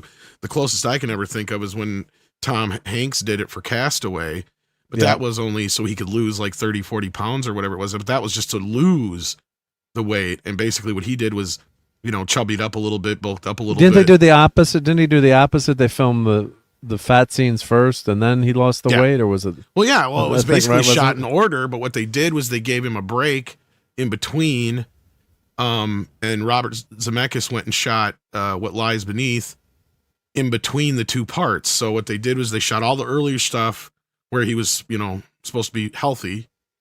Yeah. And then they shot the first few bits of when he was on the island up till a point, and then there's a jump in the story as well. So then they took a break. Rob went off to shoot that while Tom basically went on this diet of nothing, probably air and water. Probably, right? Yeah. And come back 30, 40 pounds lighter, and he's like scrawny, whatever. And then they shot it like, I think it was 3 or 4 months later. I don't know if it was that many, a few more months later after between. Yeah, he shot that movie in between those two parts, so then Tom could be skinny, and then they finished the movie, and then that was the last time that I would say Robert Zemeckis has made a decent film. It's those two movies probably. Since I was wondering, like, why was CGI crap? Why didn't the big dude on Lost get really skinny? I was wondering. Remember the big guy in Lost? I remember him.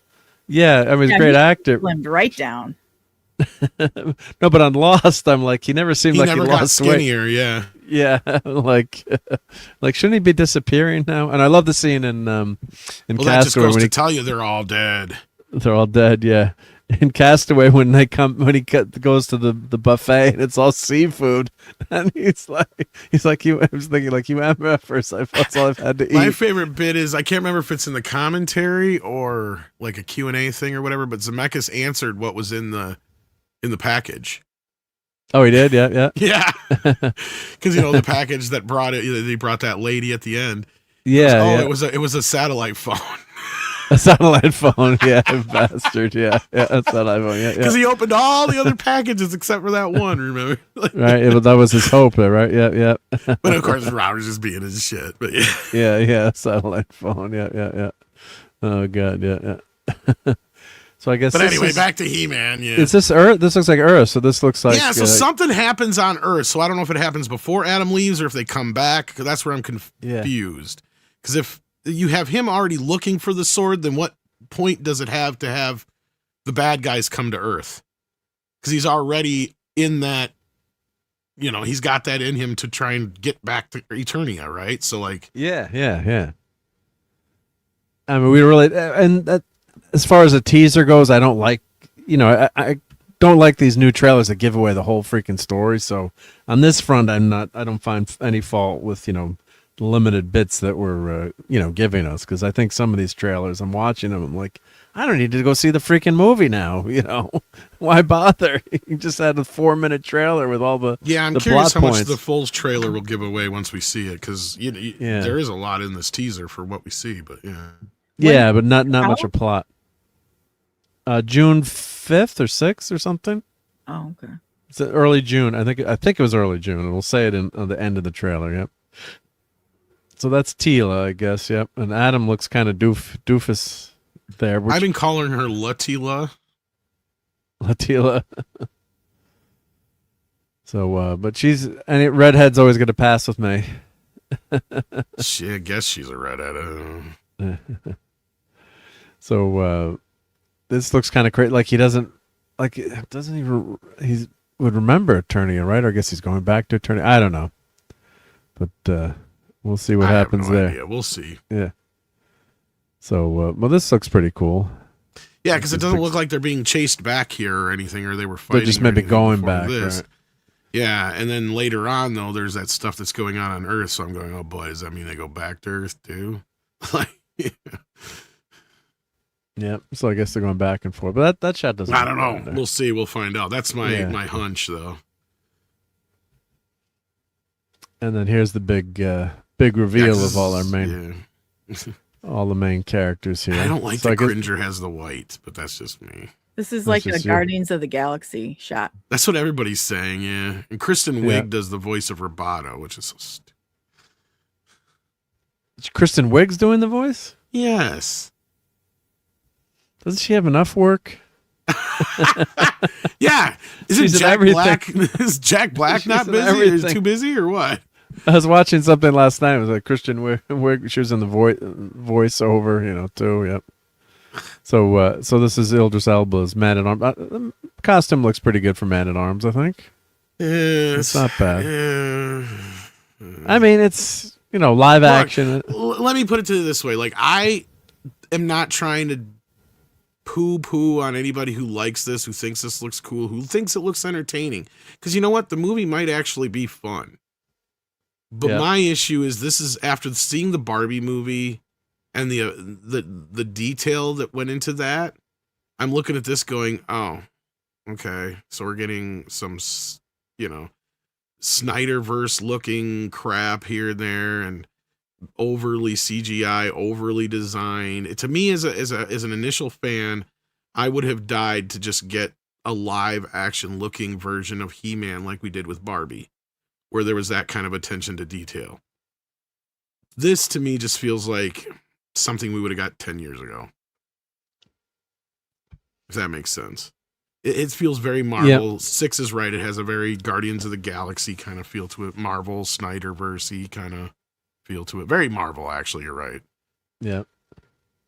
So we just got to know more of the story. And yeah, I don't think that's a bad Man at Arms costume. Elba is usually a great actor, whatever he's doing. So I think the Cat looks a little small, though. Is that me, or shouldn't he be a little bit bigger?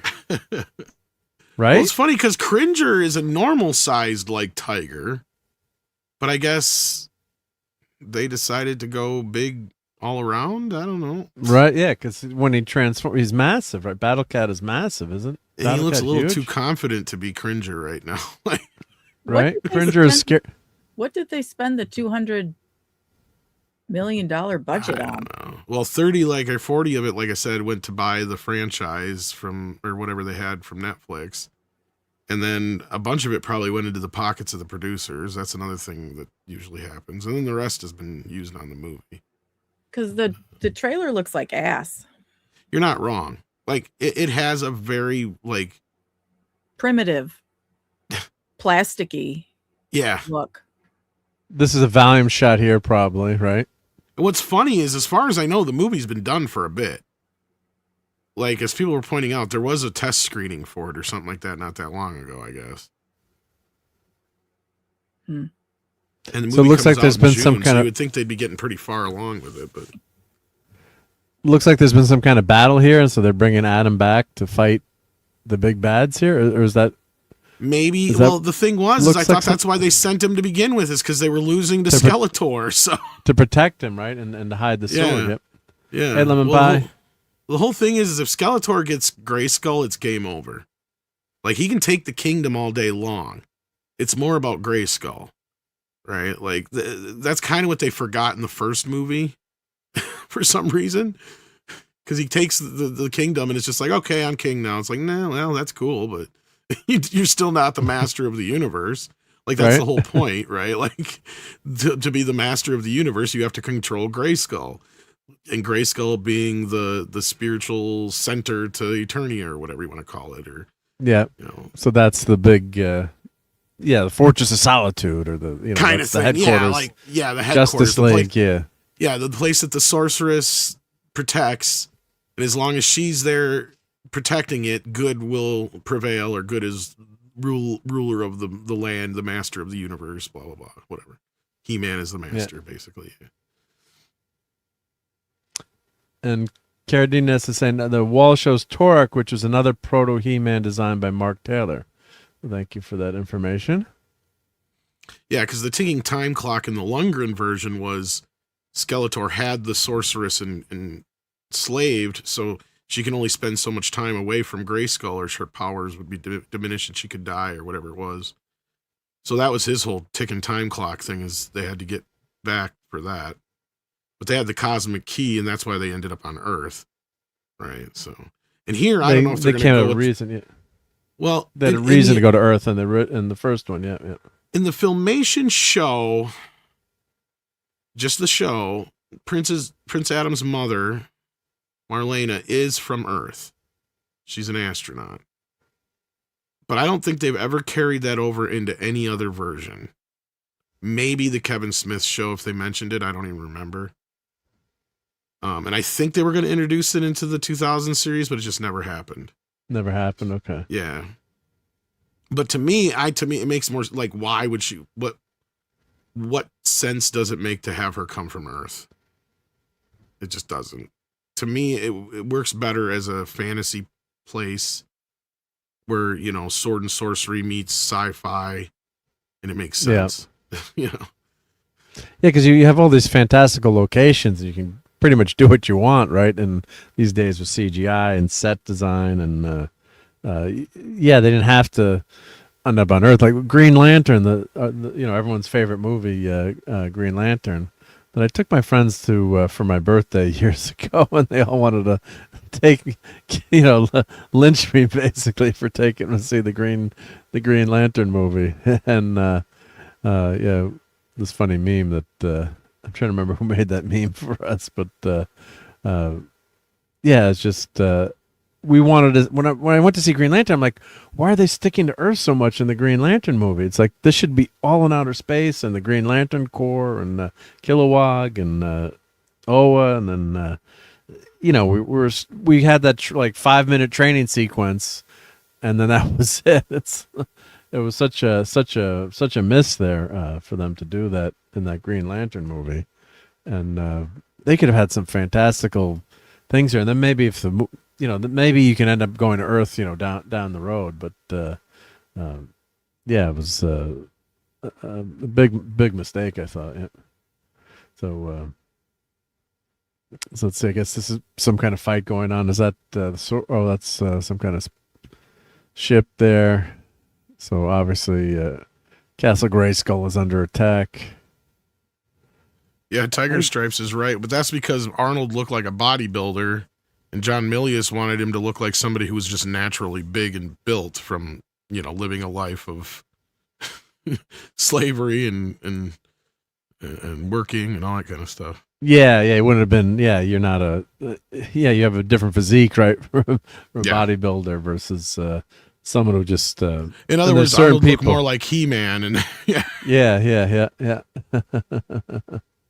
So I hope it happens before he leaves. I really don't want him to come back to Earth once they go to Eternia. I have an April O'Neil as Tila. Okay, figure. Yep. The Turtles of Grayskull. Yep. So yeah, so this, like, we're so jaded with CGI now too. Like back in the day, like when Star Wars came out, you know, always keep going back to Star Wars, but the model work in that was just so phenomenal, and it looked real. I mean, I thought that was a spaceship. The original Lord of the Rings trilogy, for Pete's sake, which wasn't that long ago.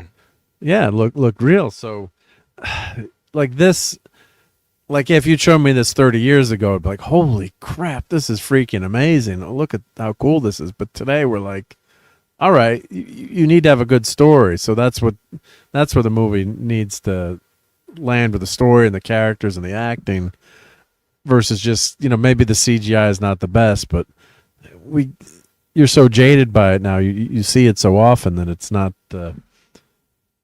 doesn't make a break or movie, right? Like Tron Ares, right? They thought that all these cool effects, and, you know, the story was just so freaking boring. Well, and that's just it. I wonder what kind of story they're going to go with here. I wonder what kind of relationship they're going to have here, because there is a little bit of a Thor ripoff going on with, you know, Skeletor. When he was Keldor, he's basically Randor's half brother, who feels like he has, and technically does have, the right to the throne because he's the older brother.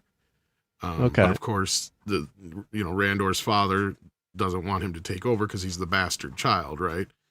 So there's that aspect of it. And then if you take out She-Ra, which is a whole nother level, because Skeletor used to work with the Horde, but he actually factioned off of the Horde because even for him, like, they were too evil.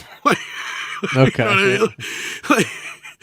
Because they go in and they try to kidnap the twins, which is where She-Ra comes in, and they get a hold of She-Ra, but they get thwarted before they get at him.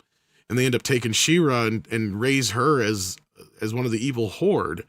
And that actually has the rebels and all that kind of stuff in it. And that's where I said I'm kind of seeing, like with Andre, little leaks and bits and pieces of more of She-Ra's story coming in here than I am He-Man's story. It's like, yeah, that makes no sense. Because He-Man is just a lineage of, you know, great heroes that every other generation would take on, you know, this power, this mantle.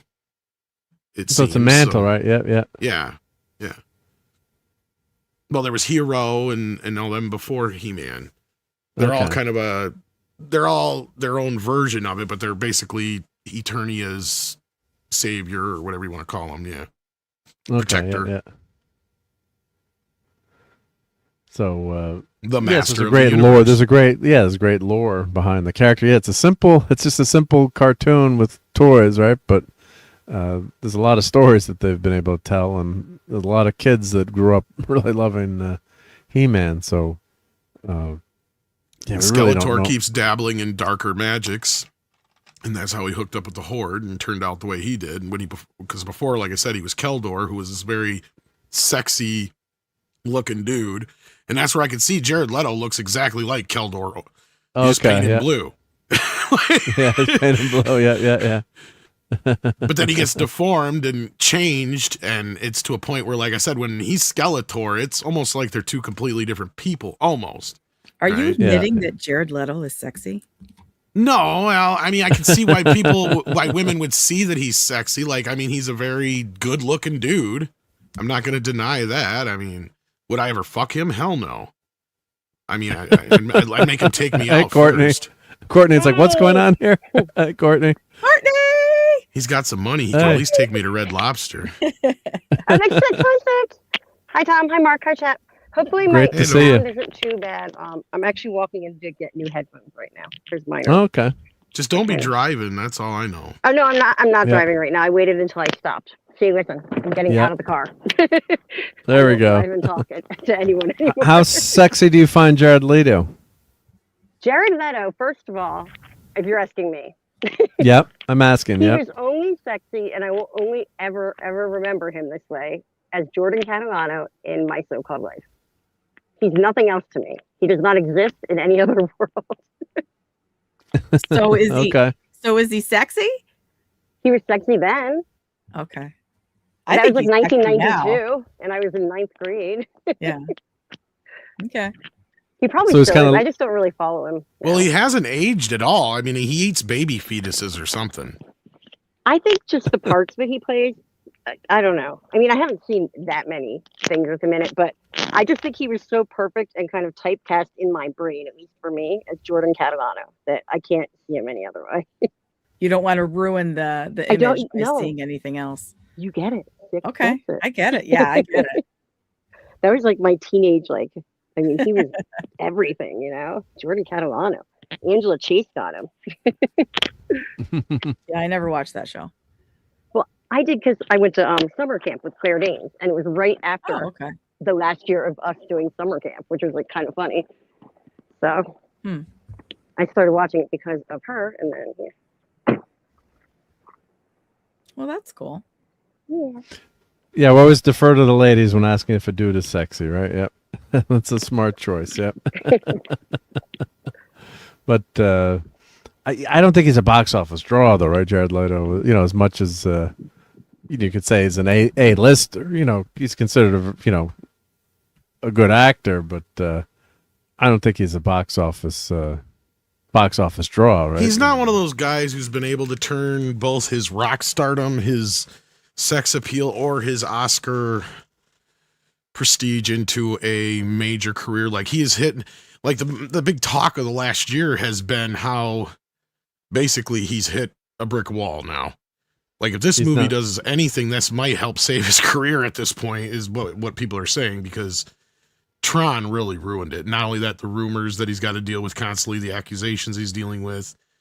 And the movie he did before Tron, I can't remember what it was, didn't do well. But and then Morbius and all that business. Yeah, there was one in between there. I'm trying to remember, but yeah. Yeah, and Timothée Chalamet is probably the biggest star going right now.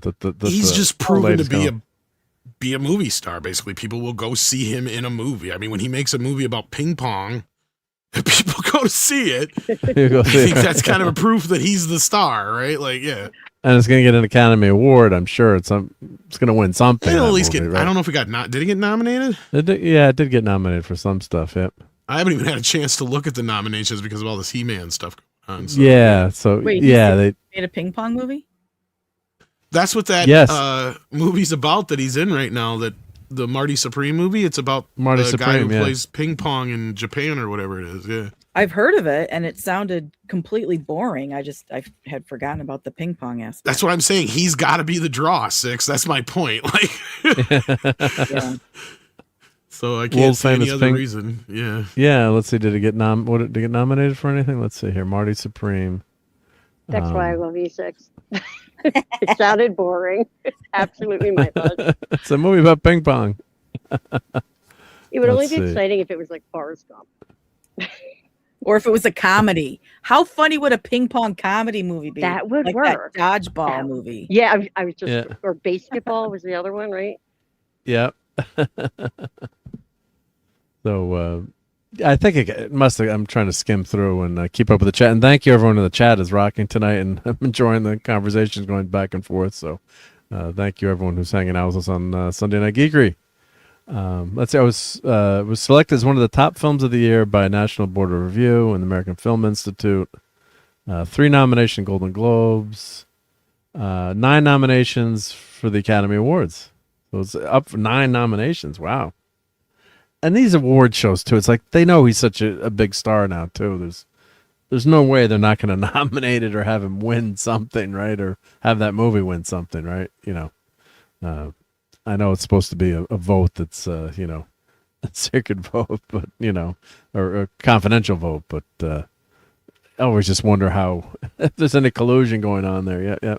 Well, do you have any idea, like when they send the ballots in, does it have some sort of corresponding number?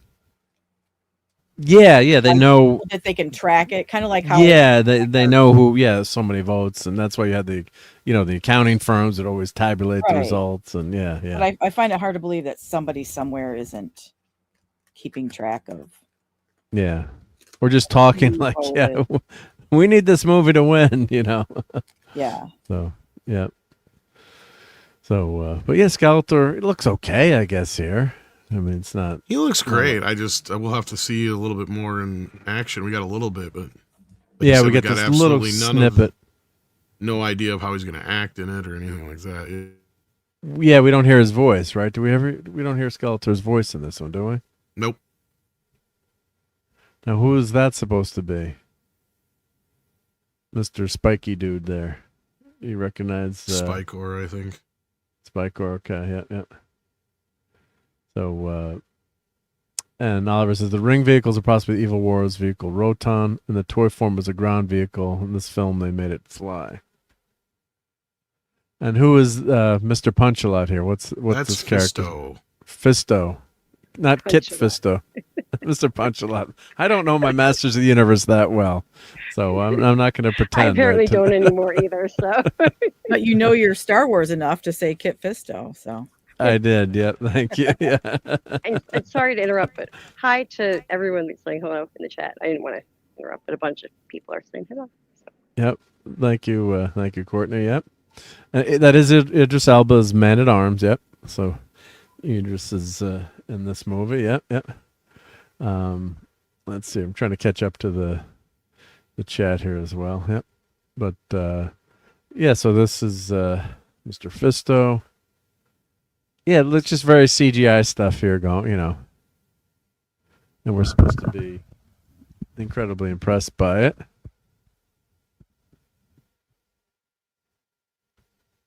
There's Idris's Man at Arms. He's looking a little bit older now too, right? I mean, how old is Idris? Is he in his 60s or? I don't know. I mean, it looks great for his age, but yeah. And Cardinus is saying that Keldor is a half human, half Gar, and supposedly there's a strong prejudice against Gars on Eternia, which is why he wasn't considered an eligible heir. Thank you. He's 53. 53, okay. He looks kind of old there. But he looks older than 53. Doesn't he? Unless it's makeup. They're trying to make him look older. But, he does. Yeah, how old's the character supposed to be, Tom? Man at Arms, yeah. Tom's crying. Tom's crying. Trailer's so bad. 50s at least, yeah. He's got to be in his 50s, right? I mean, or it could be 40, right? He always had the big stash, yep. So, I mean, we always kind of pictured him probably more in his 50s. He's kind of the more seasoned, weathered, yeah. And Adam and Tila are supposed to be like 17, 18 or whatever. Every time I hear Tila, and I know, obviously, I knew Masters of the Universe Tila first, but it reminds me of that Tila Tequila chick. I hear you, Courtney. You know what I'm 100%. talking about? I just think of her and I'm like, disaster. Yeah. Well, I could call her Latila Shaquila. But there's Or a Tila tequila. And Tiger Stripe, I'm kind of behind on showing everyone's chat here because the chat is rocking so much. But Tiger Stripe says Jared Leto was hella sexy, always has been. Word. And Jordan Catalano. Oh yes, Jordan Catalano. Yeah, she gets it. Oh, and Lemon Pie is asking who's on the panel here. Let's I am. show. Yeah, but Yep. But yeah, so just for people can so it's Tom Six. Today and I identify as Snoopy. just let me introduce myself. My name is Courtney, and I'm next to Six. Say hi. Here, I'd like to introduce myself. I am a white woman with blonde hair. I'm wearing a red scrub top, and I am surrounded by cats. Did anyone understand that reference? I'm Tom, and I'm an alcoholic. Me too. That was when Kamala Harris was describing herself. Never mind. Sorry. Well, that's what you're supposed to do these days, right? When you're talking, you're supposed to, describe yourself, I guess. Oh, your pronouns too. Yeah. And my everything are. I got nothing funny. Cat I do, but and it's inappropriate, so I'm not going to say. yeah. I'm of Blasian descent. See, He-Man is just not looking big enough here. Now, or I guess this is before he transforms, right? Then he should become bigger. There is no transformation. It basically, I guess, is a fancy way of changing his clothes. Just change your clothes, like Clark Kent goes to Superman. But he should get a little bulkier, right? Or they should have done some kind of CGI work. I guess that would have been too expensive, or maybe not look good. So maybe make his hair longer. And who's that? I forget the name of that. I've seen that character. Trapjaw, right? So that's a cool. Trapjaw was always really cool. Yeah. Well, if him transforming from Adam to He-Man was such an important part of the show, they should have filmed it like what you guys were saying with Castaway. Yeah. Well, they could have even just done what they did with, or like I said, just like what they did with Captain America, right? Like they had a smaller actor and they put Chris Evans' head on the other actor. Yeah. You could have just had a scrawnier actor through the first half of the movie, and then when he switches over to He-Man, then you have him be in this body. But like, yeah, either way, I would have bulked him up somehow a little bit with CGI or something, even though it probably would have looked bad, but I don't know. Yeah, I think they're like, I honestly feel like they're going to make some deal out of it. Like it's just going to basically be paying homage to the fact that Adam and He-Man look interchangeable, yet nobody notices there's the same person. It's going to be another in-joke. It's because we know as kids, we didn't know, but as we got older, we realized, because Filmation didn't want to pay to animate two different characters. They just use the same, Yeah, and they put for the He-Man and Adam, and clothes. same thing for the toys. Yeah. Yeah, the clothes and then the toys were even worse about it. Yeah, because He-Man is such a massive dude. It's like, wow, this Adam is huge, right? But as a kid, there was some kind of disbelief there, where you're like, oh, well, he doesn't really have the power until he transforms. Like he's Well, Adam's not that strong, right? You know, And I mean, they He-Man got so was much stronger. Like you get to the latter half of the toys, like they were literally taking arms and legs and other body parts from other characters to make new figures. Like they were that cobbled and recycled by the end of the line. Well, what is the rest of the world saying about it? What are the other Motu fans saying? Are they loving the trailer? Are they liking it? Are they? I don't have that option to see downvotes. So I mean, kind of the inspiration for my post 6 was kind of that. Is like I noticed there's this patch of fans, and it seems to be people in kind of my age group, mainly like people that were, that would be 45 to 50 right now, that were young enough during the peak and the decline. See, that's the whole point of my post. Outside of that, like people that are older and people that are younger, they seem fine with it. Now, I'm not saying there aren't people in my age group that aren't fine with it. There are some. But it seems like most of any negativity or any kind of issues is coming from that group. And what negativity is out there is being dismissed as, oh, it's just people going after and overreacting over woke shit. You clearly can tell that this is a joke and that's a joke. And people are misinterpreting what I'm saying. Like, no, that is my problem, is this shouldn't be a joke. There shouldn't be he, him jokes in there. Because we all know what's going to happen to this movie. It's going to become one big gay joke, meme joke. They're going to throw everything in there, like I was saying before, that's going to make it this pop culture meme at the end of the day. And it's going to, some people are going to be fine with it as this campy quiche kind of thing. But to me, it's like, that's not what He-Man is. And making it that way is doing a disservice to it. Now, I've had a lot of people come at me too, though, saying like, well, you defended Superman. I'm like, yeah, but the difference is Superman was paying loving homage to the golden era / Super Friends Superman. It wasn't making fun of him. And that's what I don't want, is this movie to be making fun of He-Man. Yeah, but you never said there's something wrong with you because you didn't like Superman. No. Whereas people are coming at you saying there's something wrong with you because this is your opinion. And that's the most frustrating thing about social media, I think, is that, like nobody makes fun of Twilight more than me. I'm a huge Twilight fan.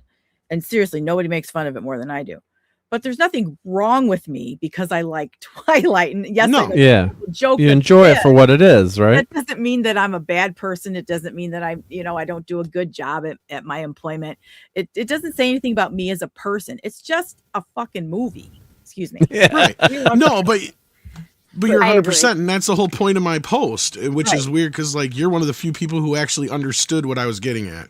It's like I don't give a shit what other people think about it. You can enjoy it, that's fine. It's just reading comprehension. That's what I saw in the comments to your post, Tom, is there was a huge lack of reading comprehension. Well, on that, and I think people just got the knee-jerk reaction of, oh, well, I was a fan even though I wasn't in that age group. How dare this guy tell me I'm not a fan? That's what they think I'm saying. It's like, I'm not saying you can't be a fan if you're older or younger.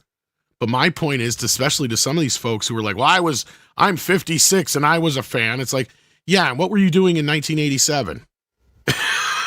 Like, chances are you weren't still playing with He-Man, right? Like you were probably dating or in college or in high school or whatever, your age group would be if you're a little older than that. Same thing with the younger crowd. I was trying to get go out on dates and go to movies and stuff, and I'd watch the occasional He-Man cartoon because I'm a genre guy or whatever. Right, and there's nothing wrong with that. And I'm not saying people can't be fans like that. But I was a very casual watcher of a casual fan, yeah.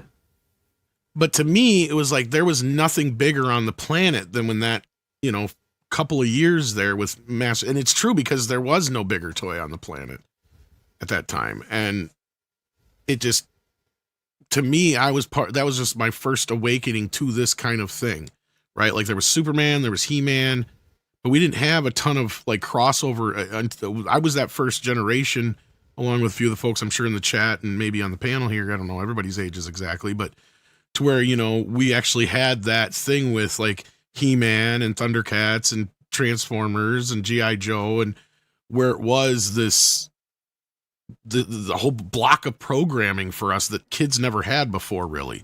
I mean, yeah, you had the Hanna-Barbera shows, and you had Howdy Doodies and Bozos and other things here and there prior to that, but you didn't have a whole bunch of cartoons like that outside of Saturday morning, right? So right, for I'm us, from the same era. I think Yeah. I might be like a year or two older, but same time. Yeah. Yeah, I don't remember ever I was coming in to correct you, Tom, but then you said outside of Saturday morning, and I was gonna. Oh, yeah, that's exactly when. well, my yeah, first I was thing alive was. during that transition. Is my point from, Yeah.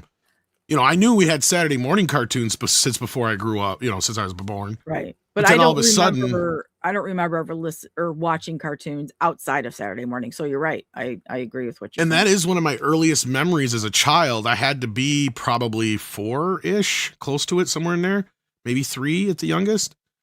And I remember my dad, I was playing outside or something. Probably, I probably was playing with He-Man toys, because I remember having He-Man in my hand when I went and sat down. And he's like, "Come here." I'm like, "What?" He's like, "I want you to sit down. There's something coming on TV." I'm like, "What the fuck?"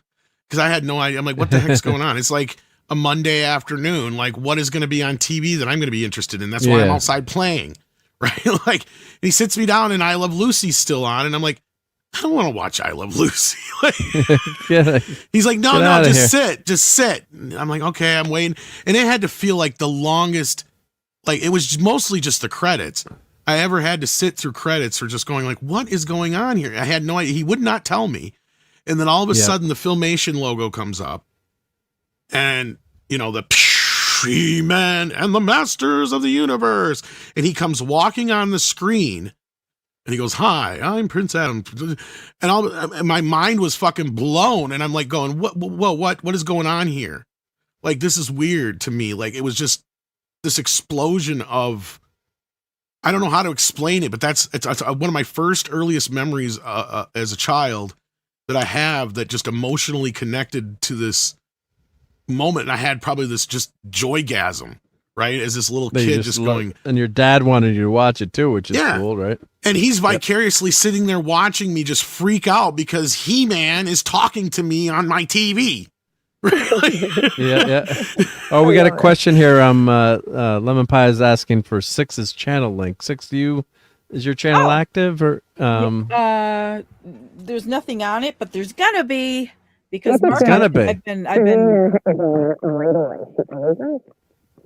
I've been waiting to ask you, Mark. I want to do. I was just on Pop Culture Minefield, and we were talking about Pluribus. Oh, great! With Gary and Anima and Shinatsky, and I wanted to do, and it's probably literally going to be like one episode a month, with trying to just with my own schedule.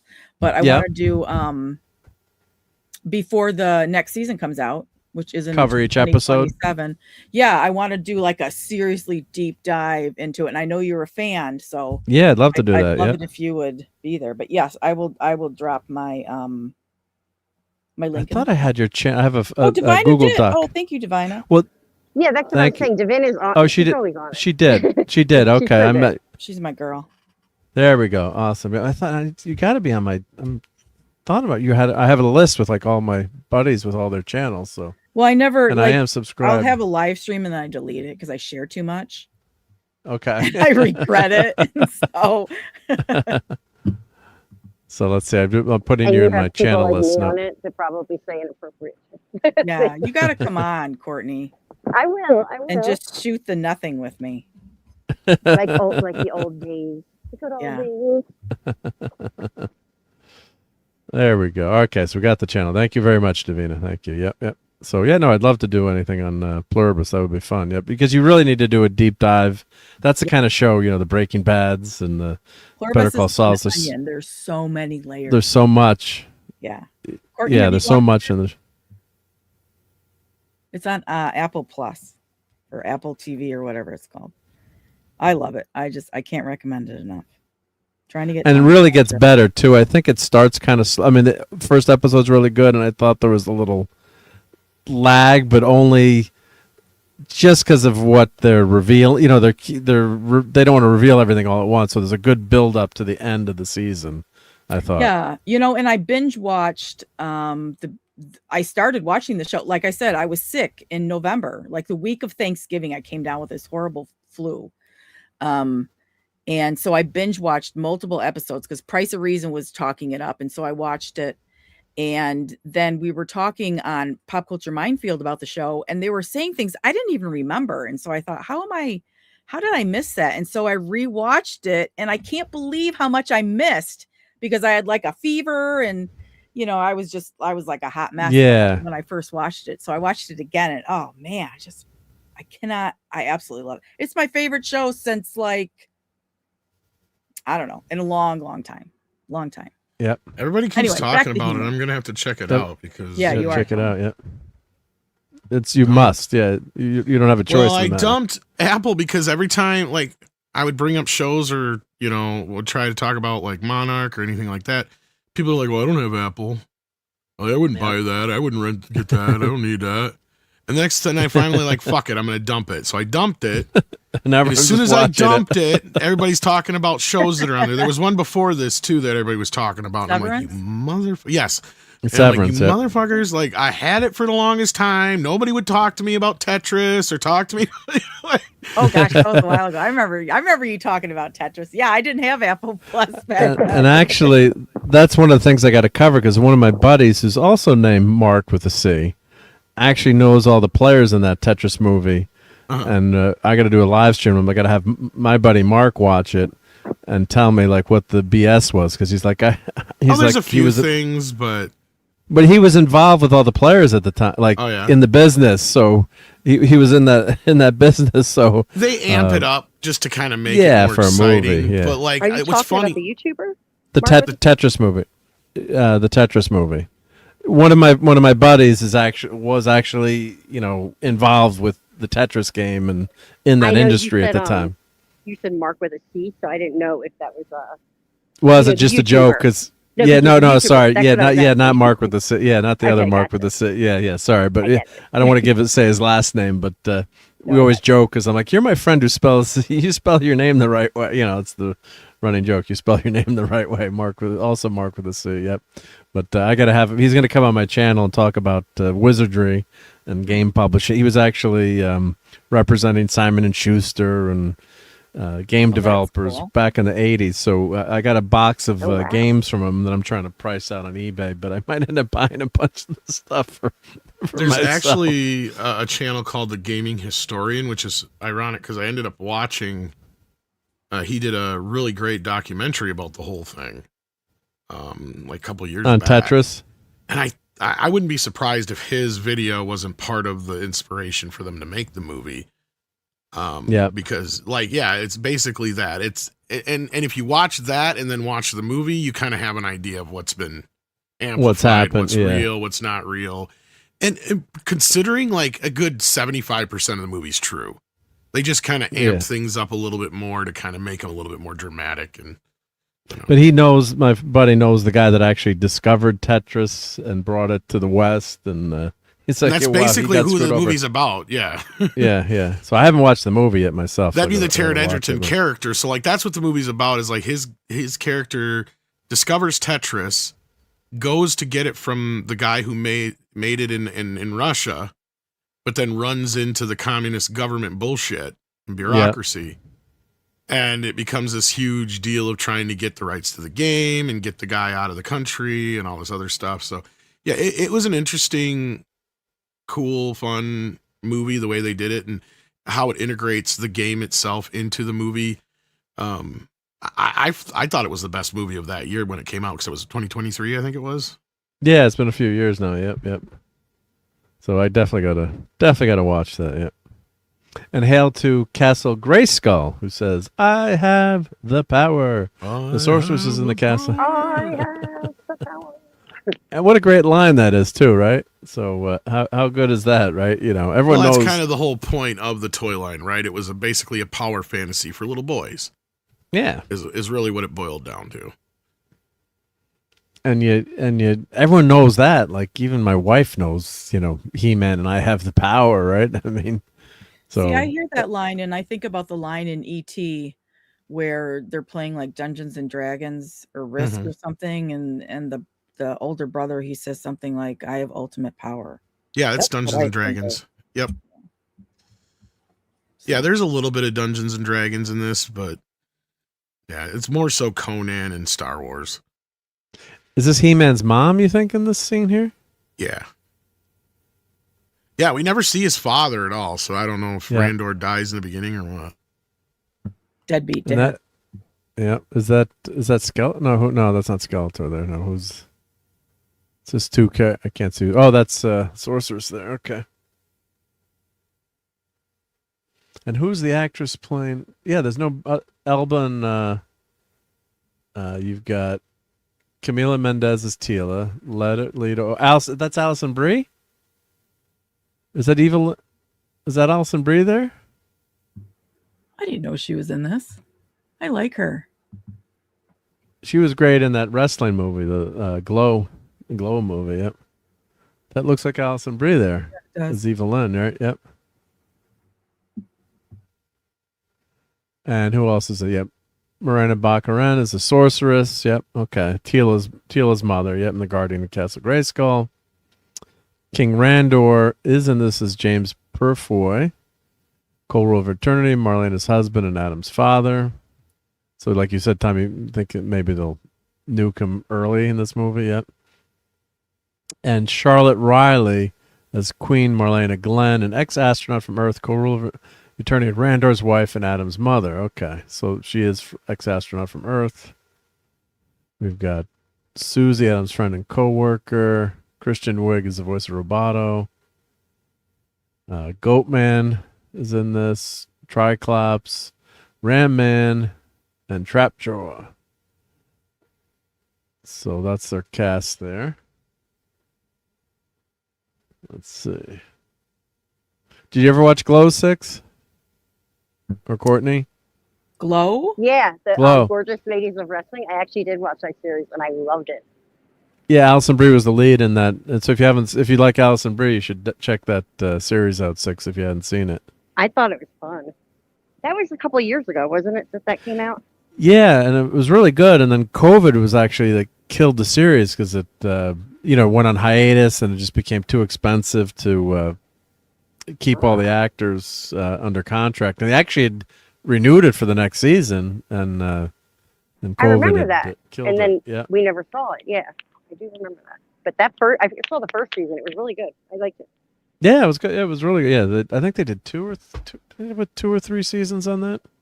It was a good. Yeah, it was a good series. You know, she's down on her luck actress and gets into wrestling, and yep. Yeah, So. I just thought it was fun. Now is it an actual girls kick butt? Now is it an actual like docudrama of the 80s when they actually did the Glow thing? Or Yeah, it's actually it's the story of Glow. Yep, it's the story of Glow. Yep. So it's some. Crazy I remember when it came characters. out, but I couldn't tell if it was like an actual like the true story or just like its own like kind of thing. Like they're just well, you know what I mean. Anyway. Yeah. And here we get the Thor Ragnarok shot. Yep. Going on the Heimdall on the bridge. Yep. So let's see here. Which is sad because I said when Thor Ragnarok came out, that part where he's like flying through the land there when he's trying to get away in the beginning part after he escapes or whatever. Like I said, if they could make a He-Man movie where this is what Eternia looks like, I'd be in heaven. Instead, it looks like fucking Wakanda. Yeah. And thank you, Davina. 3 seasons of Glow on Netflix. Yeah, 2017 to 2019. Yep. So, so then the vid hit, and that was it for that show. And Lemon Pie is saying, Caleb, good question. I'm trying to see where the question was. Yep. Sorry. Let's see. Well, the biggest question is in this movie, will this movie survive the Jared Leto curse? Okay. Yep. There we go. Yep. And did Man-at-Arms have this kind of power to, like, attack like this? I always thought he was more of just a merc with a gun with all kinds of cool gadgets and stuff. Was he that strong in this universe, Tom, or no?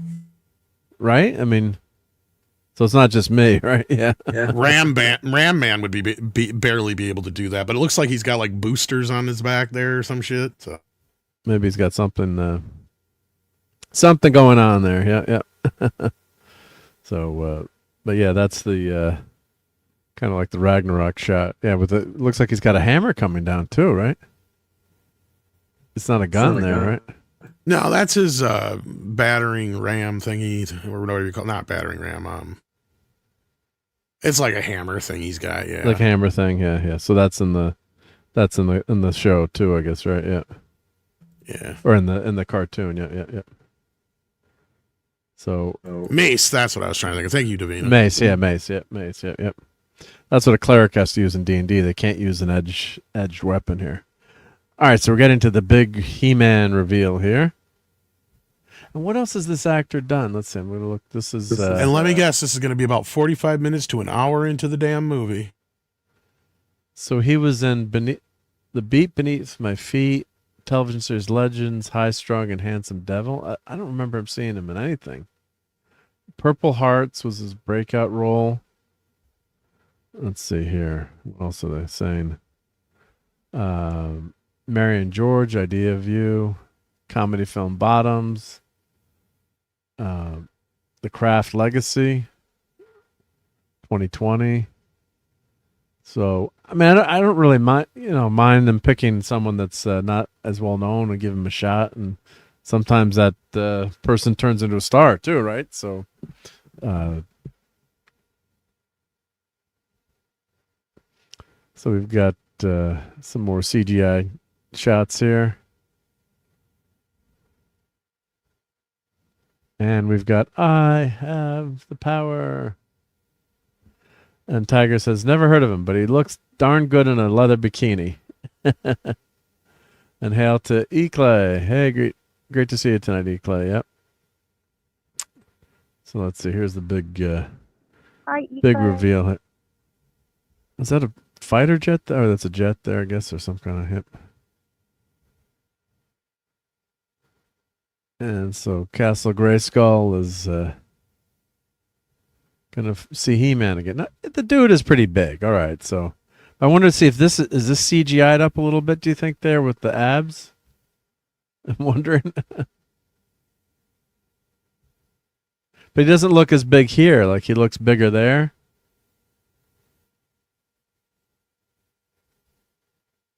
And it's just it's not an easy costume to wear, right? In terms of I don't think they did anything to him except for when he's in the Prince Adam outfit. I think he looks bigger because they gave him clothes that are just one size too small. Yeah. But he's definitely got he's got a nice six-pack there, right? Yep. And hail to Polly's Minion. That might be CGI there, yeah. I'm wondering if that's a little CGI work there. Or he just did a lot of crunches before that set. Yeah. So, but he's just, yes, he's a big dude, but he's not He-Man. He-Man's so ridiculously big. He's a caricature of, a massive dude.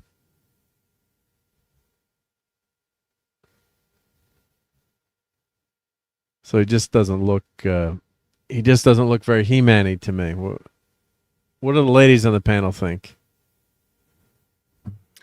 He does not look very He-Man-y. But, would I rather have them use CGI or a bodysuit? I'm going to say no. I can sit there and just say, okay, well, this is an actor and he did the best that he could and he's He-Man and it's not, it might not be how it was in the cartoon, but nothing's going to be, as good as it was in the cartoon. That's the original source material. Yeah. So having an actor who can act and can look the way that He-Man is supposed to look, that's kind of a unicorn, isn't it? Probably, right? Not everybody can be Chris Hemsworth. Yeah. And Chris Hemsworth works his ass off. Right. To get into that kind of shape. And it's now the dudes have to look great too. Back in the day, it was always the lady actors who, had to, be on diet pills and be incredibly skinny. But then the dudes could kind of get away with it. I mean, look what they did to Judy Garland in The Wizard of Oz, giving her uppers, and she was she was 16 in that, and all kinds of drugs to make her lose weight, and so just crazy. And now they did really bad things with her, and also Corey Feldman in The Lost Boys. If you ever hear his story about the same type of thing, Same type of thing. Yeah, and look at Hugh Jackman too, right? With the first movie when he's Wolverine, granted he only had like a month, I think, to get ready for the role because the guy that was going to originally play Wolverine went to be the bad guy in the Tom Cruise Mission Impossible movie, and they flipped to Hugh Jackman right at the end. But look at his physique, now until from then until now, it's just amazing how much you're expected to work out. Chris Evans is Captain America. Granted, Cap can kind of get away with it, maybe not being as big as He-Man, but he's still a big dude, right? And Haley Atwell, they said, that scene where she kind of fondles Captain America, Chris Evans, that was not in the script. She just grabbed him in that scene, and they kept it in there, right? Yeah. So yeah. Isn't He-Man? Isn't he supposed to have a mullet? Go ahead, Tom. Oh, that was the Lundgren version where he had the mullet. I just want to address the whole Lou Scheimer's daughter thing. Like, that is her saying that, and I would take that with a huge grain of salt because she's a lesbian. But that does not mean that her father was in any way trying to imbue, or whatever the word is I'm looking for, He-Man with any kind of gay overtones of any type. She has fed into that bullshit, which doesn't help, but I don't know about that. Well, just the Scheimer's daughter, which she was claiming, but I never read any of that into He-Man, watching that was, subtle, well, that was my whole point earlier with the whole violence thing. I would think that the last thing they would want to do is consciously make it gay when they're doing everything they can to not get any attention drawn to the show because it was already had, under a microscope, like I said. So yeah. And Caradinas is saying the actor may not be traditionally He-Man size, but in comparison, I would look when he got cast, he's put on a ton of muscle. So I guess he did do the work and not a I didn't mean a mullet. I meant a bowl cut. Oh, bowl cut. Yeah, he had a bowl cut in the cartoon, right? Yeah. So why doesn't he? No, he had the Prince Valiant, which he kind of has here. Yeah, a little bit, right? Yeah. I'm okay with like the artistic license that they've taken with it. But like I said, they can't putting an actor under that kind of pressure. I think part of the problem is they gave him that Roman fucking bottom thing when he's supposed to have the fur bottom. And I think that looks more like a dress, and that does not help. Yeah, let me call up some pictures of He-Man in the cartoon. Let's see, images of He-Man. I got one right there. Let me go back to that tab here. Oh, here we go. Yep, let me. Yeah, with that the fur. Okay. The furry bottom. God, that would smell so bad. I mean, they got the abs right for him. Yeah. No, I mean, this guy, I keep saying he's definitely in great shape. Would kick my ass in a second. But for this role, it's a no-win, right? When you get cast as it, like that's the thing. Originally they had, in the Fox movies, it was chicklets in a costume, and now it's all they have the tech now that can do it in CGI. But it's like, oh God, how am I going to look like? And you're saying 6'2"? Yeah, if we had done like crappy CGI and also other people in the chat, it would look even faker, something that's really fake and takes you out of the movie. So if this ends up being a good movie and well acted and we end up liking it, you probably could overlook his physique, I'm guessing, and it's not that it's a bad physique. It's just, He-Man's ridiculously freaking big, it's like Hercules, size. So that's a tough battle combined with the costume you have to wear too. There's not a lot of, but there's not a lot of cheating. Look at this picture right here. There's almost no definition on his legs. Yeah. And that's something I noticed in some of the He-Man pictures that I was looking at, is that his legs are super cut. Yeah. Oh yeah, He-Man skipped leg day evidently. Yeah. Yeah. You know, and maybe what, Courtney? You're too funny with the leg day thing. You know, and maybe, you know, they sat the actor down and said, "Hey, this is the character we want you to play. Can you do this? Have you ever done anything like this before?" I don't know the actor at all. I don't know what his history is. Maybe he was on the wrestling team in high school. I don't know. But, you know, maybe he overpromised what he could do, and then they're like, "Well, what are we gonna? This is the actor we cast. What are we gonna do?" Yeah.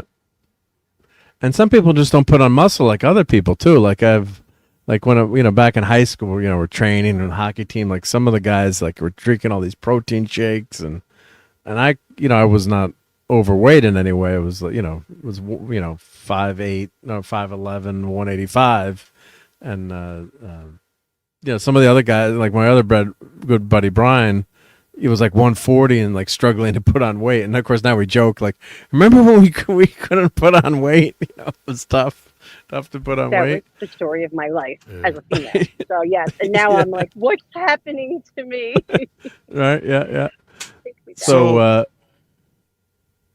I was just gonna say. So this like maybe this actor like signed onto this role, and like I'm sure they probably followed the training regime, but like certain people just don't put on muscle like everyone else either. And I would still have less of an issue where we wouldn't even be saying anything if they had it to where they did like the Captain America thing, or had a completely different actor play him when he's human or whatever you want to call it. Yeah.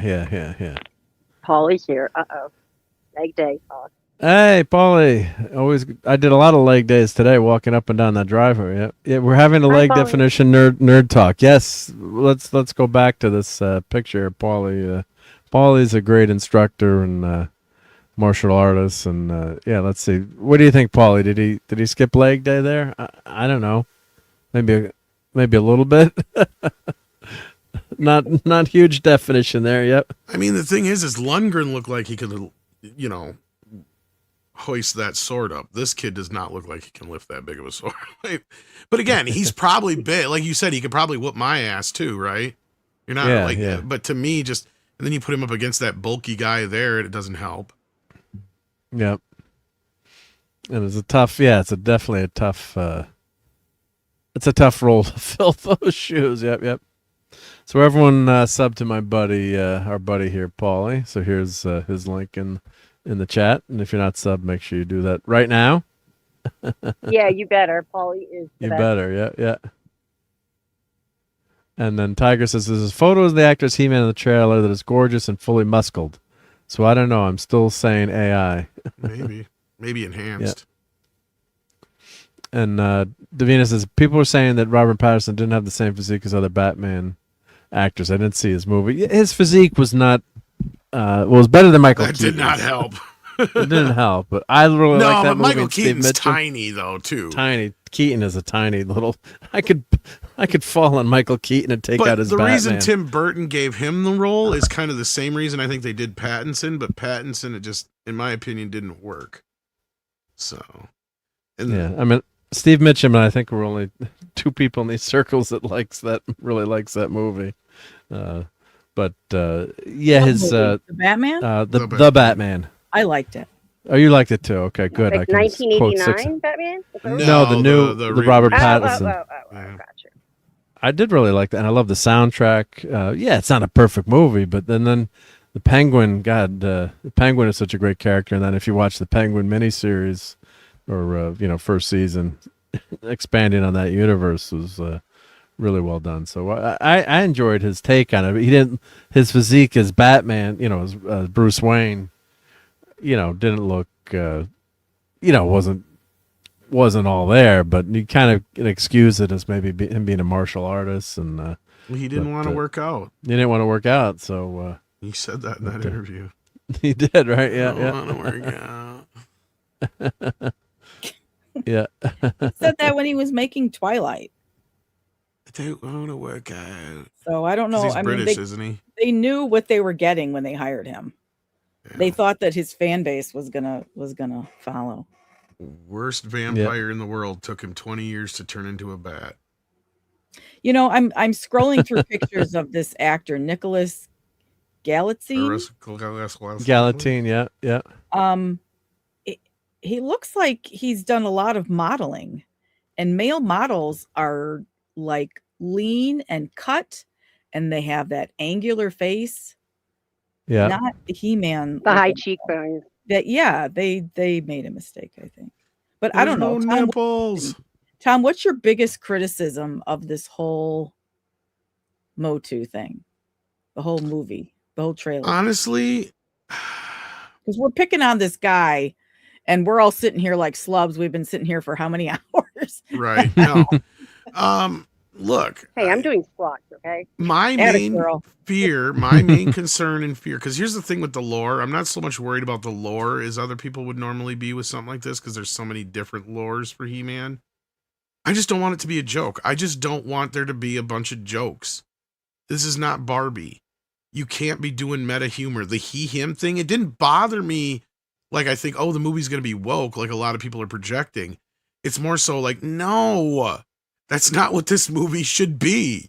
It's like, I get it. You think that in a certain world that this is what the movie is now because of, like I was pointing out earlier, all the memes and commercials and other crap that they've done over the years to He-Man, that it has kind of become like a tongue-in-cheek joke.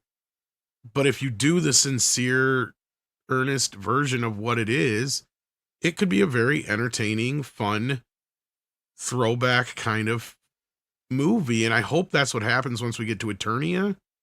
And I can kind of, in my review is, oh, like the Earth stuff was crap, but once we got to Eternia, then it finally felt like a Masters of the Universe movie. I hope that's my review. I don't think that's going to be my review, but I hope that's my review. Otherwise, like, I could nitpick all day long about little things here and there, but honestly, most of it looks okay. Now, personally, I would have done some things a little differently, but that's just me. He's supposed to be Toppers. We haven't seen him yet, though. Haven't seen him yet. And this is first good look at Skeletor. I think it looks pretty good, and I guess But are you supposed to have nipples, or is this his nipples got removed? The original figure had nipples, and that's what the internet's talking about, is that they took away Leto's nipples. I don't know. Well, he lost them when he had that accident that turned him into Skeletor, I guess. But I mean, this is obviously a bodysuit of some kind. Or, yeah, you're wondering, like, is this actually the actor? Is this Leto in the suit, or is it a Marvel? When they had in the Black Widow movie, Taskmaster, there was a guy in the Taskmaster suit for most of the time, even though it was supposed to be a woman playing the role. Where are my nipples? Hey, Haldir. Skeletor with a Havoc staff. Hi, Haldir. So yeah, this could end up being really good as Skeletor. But of course, you've got Jared in this role, but he's it's all makeup here too, right? So Langella, you could kind of recognize him a little bit. Well, in a second, I'll show some pictures. But a little bit. You could tell. I could tell it was Frank Langella in the maybe from the voice and some of the mannerisms, but like he's buried in it. But he's so into that role. Like that is the least Frank Langella he has ever been in his life. And he's just eating it up. And you can tell that once he got into that makeup, you know how some of those actors do. They're just like, they say it's so freeing because you can just pretend you're the actor. Loose. Yeah. And so Lemon Pie thinks this is 100% CGI. I don't think it is. I think it's a bodysuit. If you can tell by the hand, when he grabs when he squeezes the staff, you can tell it's like a glove. So I think the whole thing's like a bodysuit. And then I think because that would be really expensive, yeah. And I think they just had a head with a blue or green sock on it or whatever. Yeah, so that's a body. The head would be CGI. Yeah, the face would be CGI. Yes. Yeah. Or it was Leto with little dots on his face. Yeah. He's looking bigger here, actually. This is a better view of our hunky He-Man. Yeah, but his thighs are not. Yeah, 6 is right. Cut. At all. And again, I think them giving him that Roman bottom, which is what Skeletor actually should have on, Because what this design is one of the redesigns for one of the more fancier figures in more recent years. So this isn't obviously the original design. I'm kind of surprised they gave him the cross. I am very surprised. They kept that, right? Because that could have religious connotations, right? They took that away from him years ago. And they made it an H. And in like almost every version of the toy, except for certain vintage versions, like the one I just showed of the cartoon version, they changed it now to an H otherwise. So like, yeah, so it's kind of refreshing to see it back to the cross. Because even in the Kevin Smith series, they changed it to the H. Yep. I don't think it looks bad here per se. I think it looks a little bit better. I think that if they would have gave him the loincloth instead of the fucking loincloth, it would have helped a little bit, like with what Six is saying. It really doesn't help his leg definition, and it makes the top part of his body look smaller, because it's kind of the same thing with Superman in the shorts, right? In the trunks. You got to have those short trunks, Well, it's just kind of the whole bodybuilder aspect of it, right? Well, that's kind of what He-Man, he kind of is evoking, is that wrestler kind of look mixed with a barbarian kind of thing. So like, yeah. Well, that's the other thing. Oh, sorry, go ahead. No, I was just going to say, and that's the other thing where people kind of, jump to the whole gay allegories with He-Man because of all the costumes are very whatever. But like the leather straps, that came in with Dolph Lundgren. Right? Like, I don't know why people think that's part of the original stuff, but it's not. So, yeah. Anyway, you were saying Tiger, the cross is in the middle here. I feel like Joan Rivers fashion police, except we're just analyzing their bodies. Yeah. The boots bother me because they're supposed to be like, the fur boots, but yeah. The Ugg boots. Uggs. So, and I guess they're banking on him being, having a lot of sex appeal for the ladies here, too, right? So are they? I would think so. If I'm making a He-Man movie, I'm going to try to draw in some ladies to, with the good looks of He-Man, right? I mean, it'd be stupid not to. It's not really working. It's not really working. Okay. He's young enough to be my son, probably, so. Well, I'm curious if they're going to lean into the gay stuff. I'm more into Skeletor. He can keep the mask on. He can keep the mask like the bad on. boy. I like the bad boy, yeah. Ladies always like the bad boys, right? Yeah. I see they give Skeletor the cape. And top percent, we'd love to see Triple H. You're talking the wrestler Triple H as He-Man. He's got the physique. That's for Hunter. You know what sucks is if Chris Hemsworth hadn't played Thor, he'd have been perfect. Right? Yeah. I mean, that's honestly. true. Well, that looks CGI. There's something like right there. What the fuck? That does not look right. He's about to sneeze. He's about to kill Skeletor. I got something in my nose, Skeletor. Well, at least you have one. I look like I've snorted too much cocaine. I'm going to be in Fallout next, and my blue will match the Vault Dwellers outfits. Yep. That's not a good shot. Always looks like he's like buff on goo on you. Yeah. Yeah, whenever you take a still like that, yep. That's not a good shot. Drunk there. That's not a good shot. Yeah. Like he's gonna give him 5.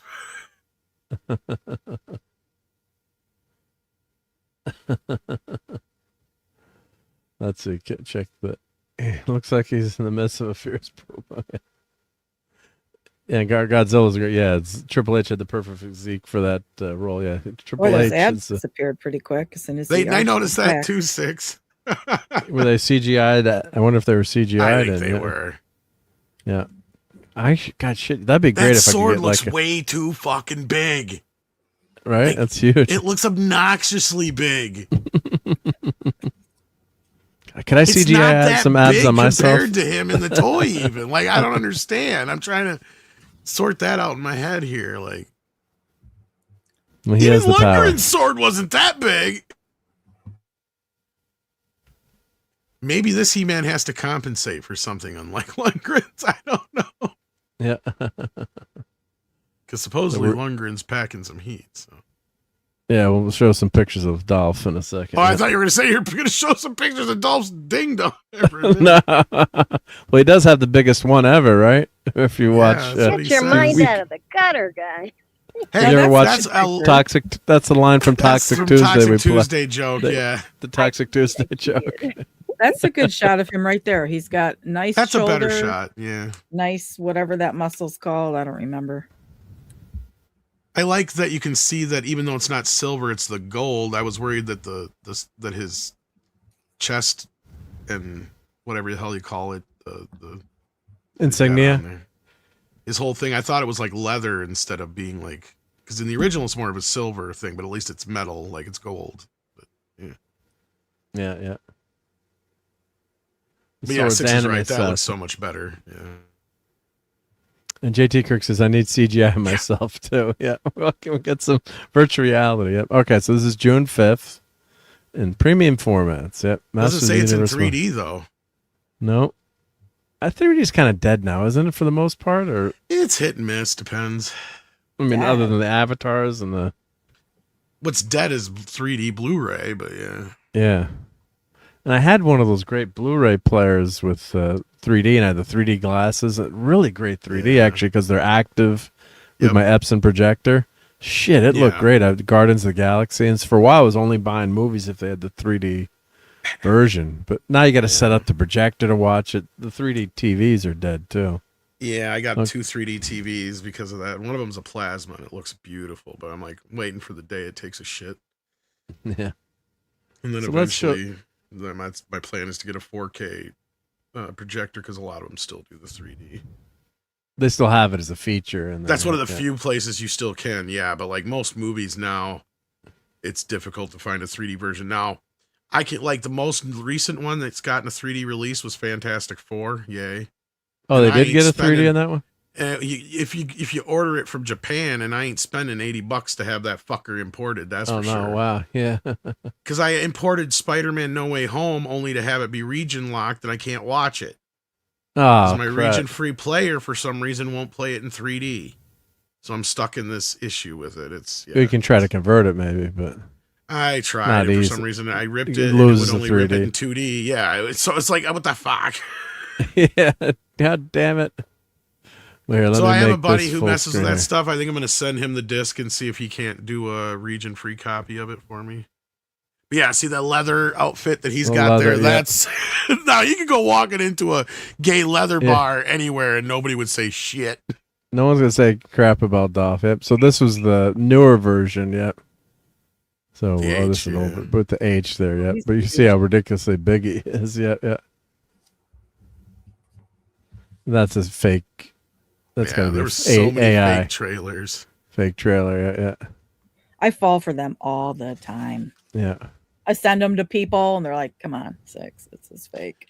They are my biggest complaint right now, Six, because I have so many fucking family members and friends who send me those. Going, did you hear about this? I know. I see it, and I get excited, and I don't like take a few seconds and look at it, or even read the description or the comments or anything. I just pass it. Luckily I know enough to where it's like I can generally tell right away, but yeah, you're right. It's so easily that people are, well, and plus you want it to be real, right? Like half the time. Yeah.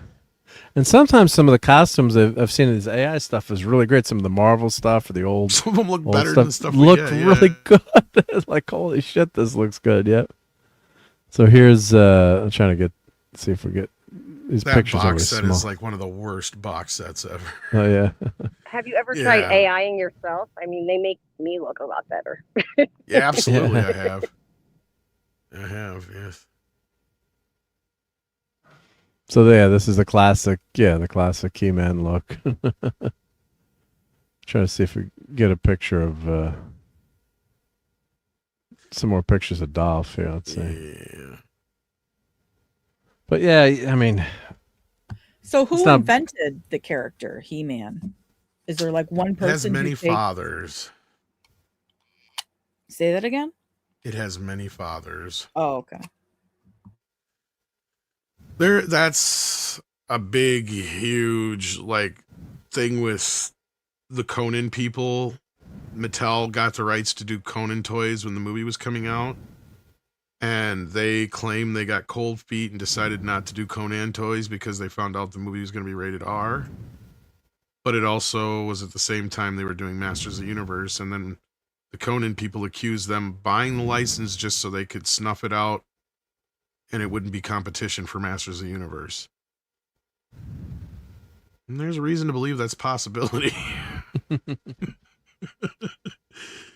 They went to court over it. I never realized like how redundant his name is. Like he's He-Man, you know? Well, and what's funny is a lot of the stuff that we associate with He-Man comes from the Filmation series, not the DC comics that came with the toys or anything like that. Because like Prince Adam, Orko, a lot of that stuff was originated in the Filmation series. Which is why I say this movie is a better representation of just the basic idea of what He-Man is, which is more or less Conan. Like this could have been a Conan movie. Yeah. Is Gwildor, was that supposed to be Orko basically? Yes, or is he's a stand-in for Orko. He's a stand-in for Orko, basically. Yeah. That, and then that way they didn't have to pay for Orko. Yeah. Because since they were a Filmation creation, and that's also why there was a separate license for She-Ra. Because Filmation actually created or had 50% ownership of She-Ra because they created all the stuff for it. Yeah. She was good as Evil Lynn. Yeah. Great costume too. Meg Foster. She had those fucking green emerald eyes or whatever. Very pretty. Yep. Go for the bad girls. Yep. No, but see, you can tell. I can tell this is Frank Langella here, but yeah, his performance was great. You can, but I can. Yeah, yeah I just, I can. How can you tell that's anyone? I just can tell. I just can tell. I just trust me. Okay, I think it's you. I mean, he kicks ass in the role. Don't get me wrong, and I mean, and he did get really buff, believe it or not, for the role. But he worked out too. Yeah. Even though he's covered up, I think he even said something about complaining about how his costume covers him up, and he did all this. He worked out to look good. Yeah. I mean, the casting in this movie was fine. The only thing I would have liked, even the guy who plays Man at Arms is fine. Although I know most of us would have rather seen Tom Selleck take on the role, but you'd have been too busy with Magnum PI at this point, I think. Yep. And 3 Men and a Baby and all that.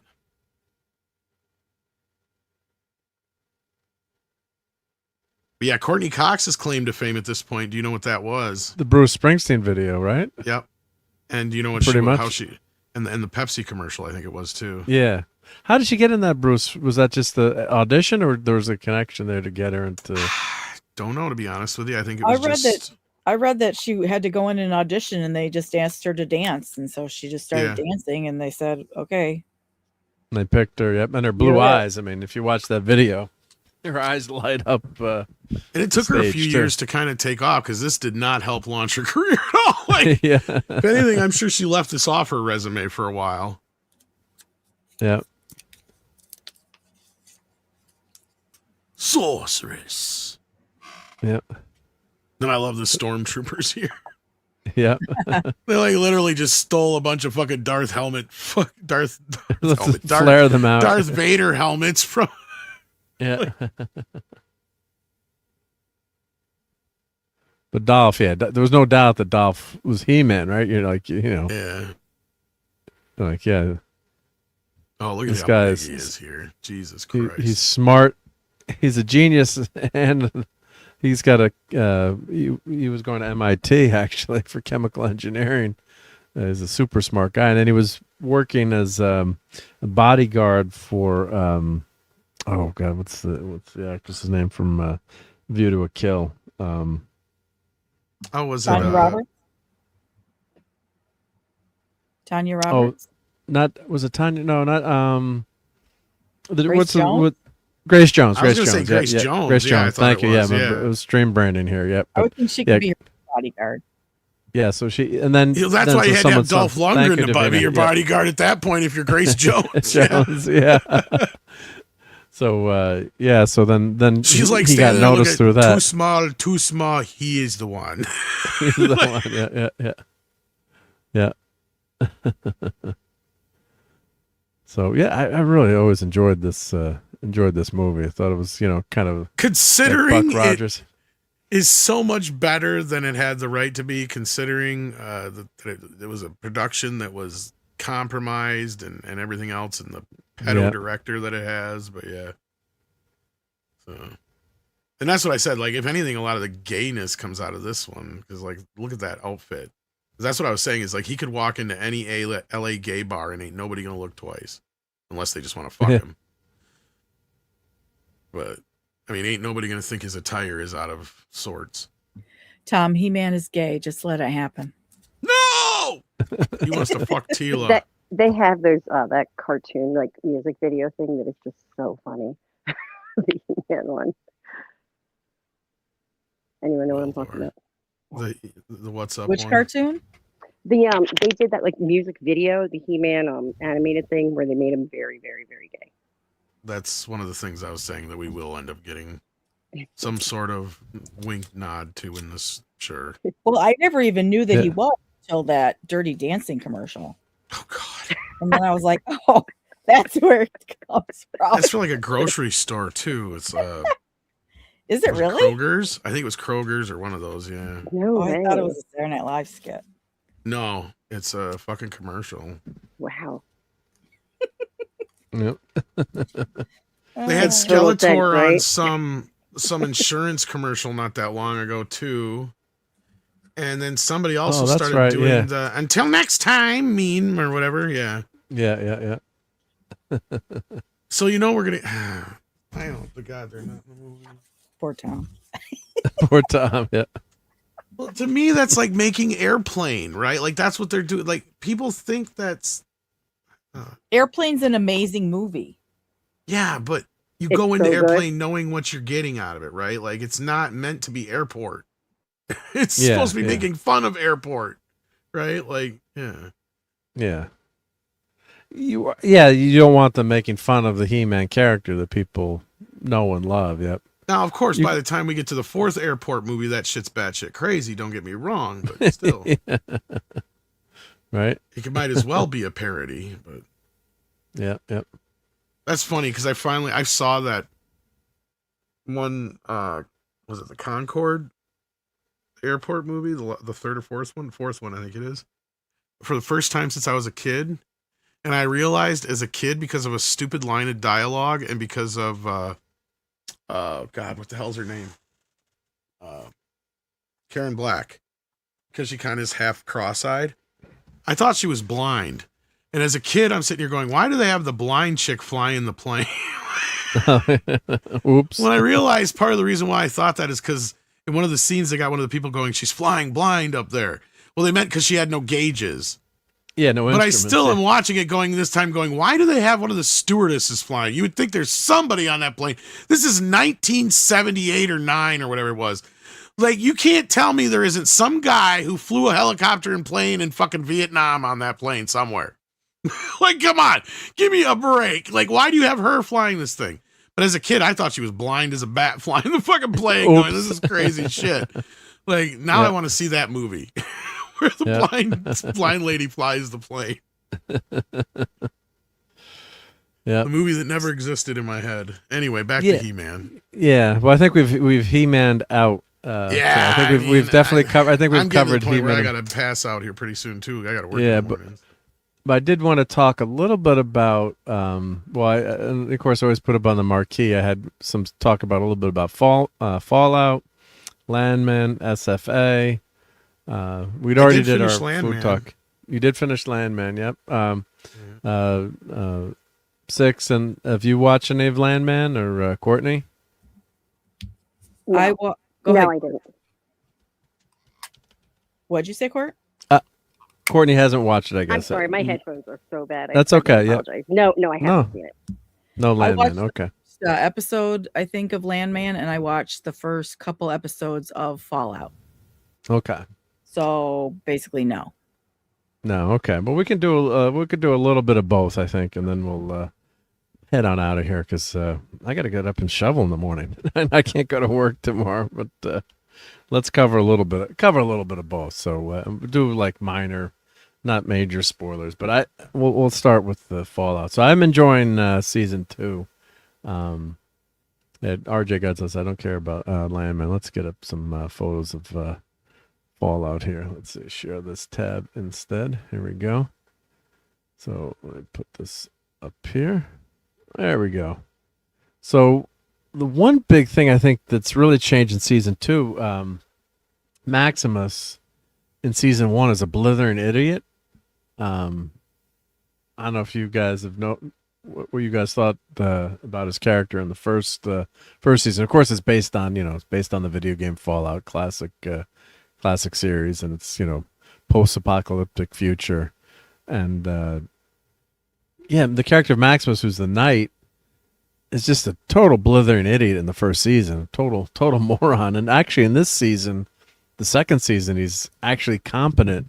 It's like he's a totally different character. So in the chat, I don't know if you guys have noticed that, if anyone's watched Fallout, and what you think of my assessment there. How much have you watched this, Tom, or I'm forgetting?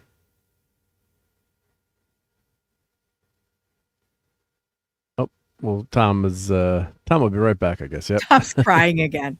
Tom's crying again. Yeah. No, I've never seen it, so I stepped away. Oh, is that right? Okay, sorry. Yes, I was just yeah. So, Maximus. JT Kirk is agreeing with me. Maximus was freaking dumb as Finn. Now he's a real character, right? So he grew a brain. Yeah. So that was a great change in the character, because the first season, you're like, how is he supposed to be this great hero and operate this suit and be in, it's basically like they're knights, they're knights in these GURPS and these atomic suits, basically, or motorized. Well, the most I can add to that is that's part of the problem with not doing TV shows like they used to, is if people would have complained about the character being that way, after a few episodes, they would have been able to shift instead of having to wait an entire fucking season to make the character not dumb. Right? 100%. Yep. So, because they can gradually change that character, right? And rework that character. And this isn't working. Or like famously, the Fonz on Happy Days was supposed to be like a temporary character, a one-off character, and he basically becomes this de facto star of the show, and they write off Chuck Cunningham is gone for good. But that happened over time, right? But could you imagine, right, if they filmed the show? That's a great point, Tom. If they film shows like they do now, Fonz would have been on one episode and that's it, and they would have never known how, the great reaction to Fonzie's character, right, from people writing in or viewership, or so that's or Urkel or any of those guys, yeah, right. Urkel would have been a one-off character that you would never known about, yeah. So. So the basic plot of the second season is Lucy, girl from the vault, is trying to get to find her dad, basically. At the end of the first season, if you watched it, she finds out all these things about her dad that are just a total surprise, that just really, shock her, because, who wants to think that, their dad is is the bad guy. So it's Lucy Ella Purnell. I think she's fantastic in the role. She's a cutie patootie, that's for sure, too. So I think and there's one episode here too where she gets addicted to drugs, and then she's usually like a pacifist, or like she's like, why don't you shoot people in the knees or something, or don't shoot to kill. And she comes across a bunch of Elvis Presley ghouls. She just takes them out and just starts shooting, and even the ghoul and he's like, wow, yeah, those are the drugs talking. Yep. So so that was a really good episode. So there's been some good character development and some good scenes. Yes, this is her father, Kyle MacLachlan, from Dune. And so you've got these vaults, and the quote unquote the wealthy have put bought spots in these vaults, and they're in chambers, basically hibernation chambers, so they can survive a nuclear war. And they're gradually being released into the world, and the world's a freaking disaster. Yep. Oh, and we've got Paulie saying Tom is a dummy. And then we got Eclay saying Tom is wise. Yep. And Paulie just started Fallout. Good. Yeah, you definitely should. You'd enjoy that. I think you'll enjoy it, Paulie. Yep, yep. And Caleb says, I like the second season so far and agree with Mark. Too many people are absolutely moronic in season 1. Yeah, when you're throwing stuff at the screen, like how could you be so stupid? Just drives you crazy when you're watching a show. And Lemon Pie is asking, what's your favorite Lord of the Rings character? But I don't think it was addressed. My favorite character is Gimli, the dwarf, because I always played dwarves in D&D, and that was always my favorite. Tom, who's your favorite character in Lord of the Rings? Who? Gollum. Gollum, all right, yeah. And how about you, Six? Who's your favorite Lord of the Rings character? Aragorn's pretty hot, but also Arwen. Yeah. Aragorn and Arwen. Yep, that's a good choice. And Courtney, who's your favorite Lord of the Rings character? I'm going with Gandalf. Gandalf? Oh, Gandalf was very cool. You shall not pass. He was wise. And I just did get a new Gandalf ornament. Very cool. For my Christmas tree. So, and he speaks and he says, "Thou shalt not pass." Where's my ornament? Where's Gandalf? Grab it. Oh, I can't find him in the stack of stuff, but yeah. Thou shalt not steal Mark's Christmas gifts under the tree. Yep, yep. Yep. But Gimli is my favorite. Yeah. So the there's a subplot with different factions, or the world is a complete conflict here, and then there's factions with the vaults that are fighting each other. You've got like good vault people, and this is her character. She's the wife of the ghoul, but there's tons of flashback in the second season, which is really really good. So they go past to present. And his character, it's like a new freaking character in this show, and Goggins is phenomenal as the. Have you played the game, Mark?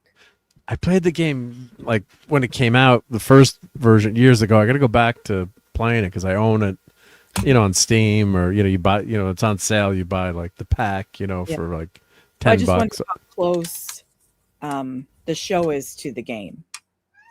The concept is very close. Now I think this is more. I've never played Fallout New Vegas, but I think the story is more along that game's from that. The storyline is taken from that game, so maybe people in the chat could help out with that. But I think that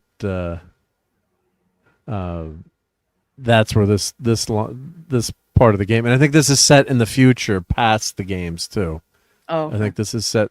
From what I've understand, but I got to go back once I finish playing Wizard. I'm gonna go back and play the Fall. I think I played the first 2 Fallout games, and there's also a tactical simulation you can play. There's a ton of great Fallout games, but really a great world building here. And yeah, he's Kyle MacLachlan. He's her dad. Yeah, he's a big bad in this season. Yep. And Goggins is just so good, yep. And of course, the world is just crazy here. They're selling all these things. One of the characters is selling flea soup. It's like, I don't think I want flea soup, right? Yeah. So Teague says Gandalf, yep. And Gardzilla says Gimli, yep. Smeagol for the win, yep. But really, great show on Amazon, so it's kept my interest. So yep, there's Leslie Uggams, yeah, of course, from Deadpool, yep, Blind Owl, yep, and this guy was in Severance, yep.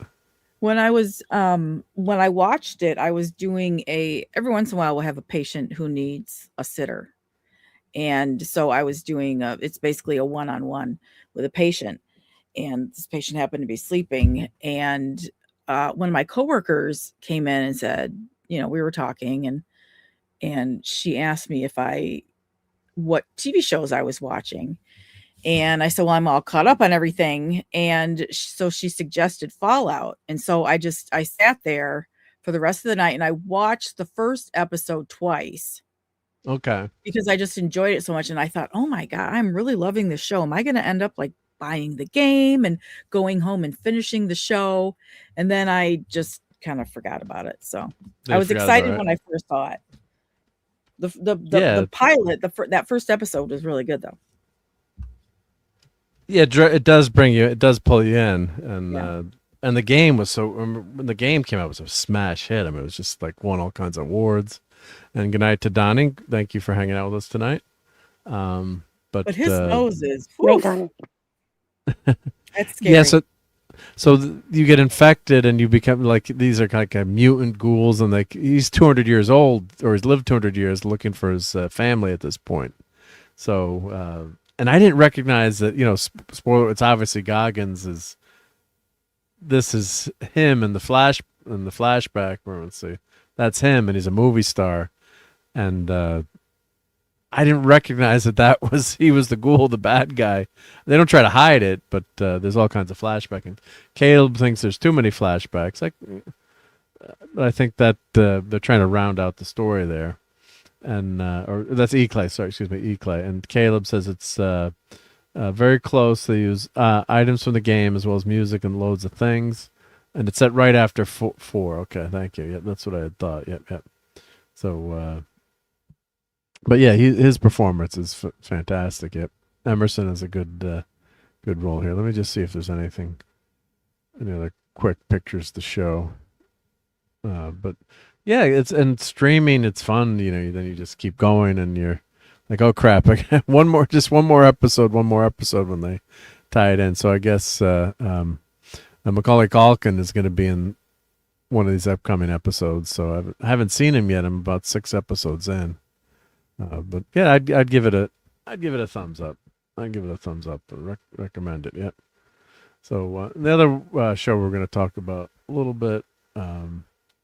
Of course, is Landman.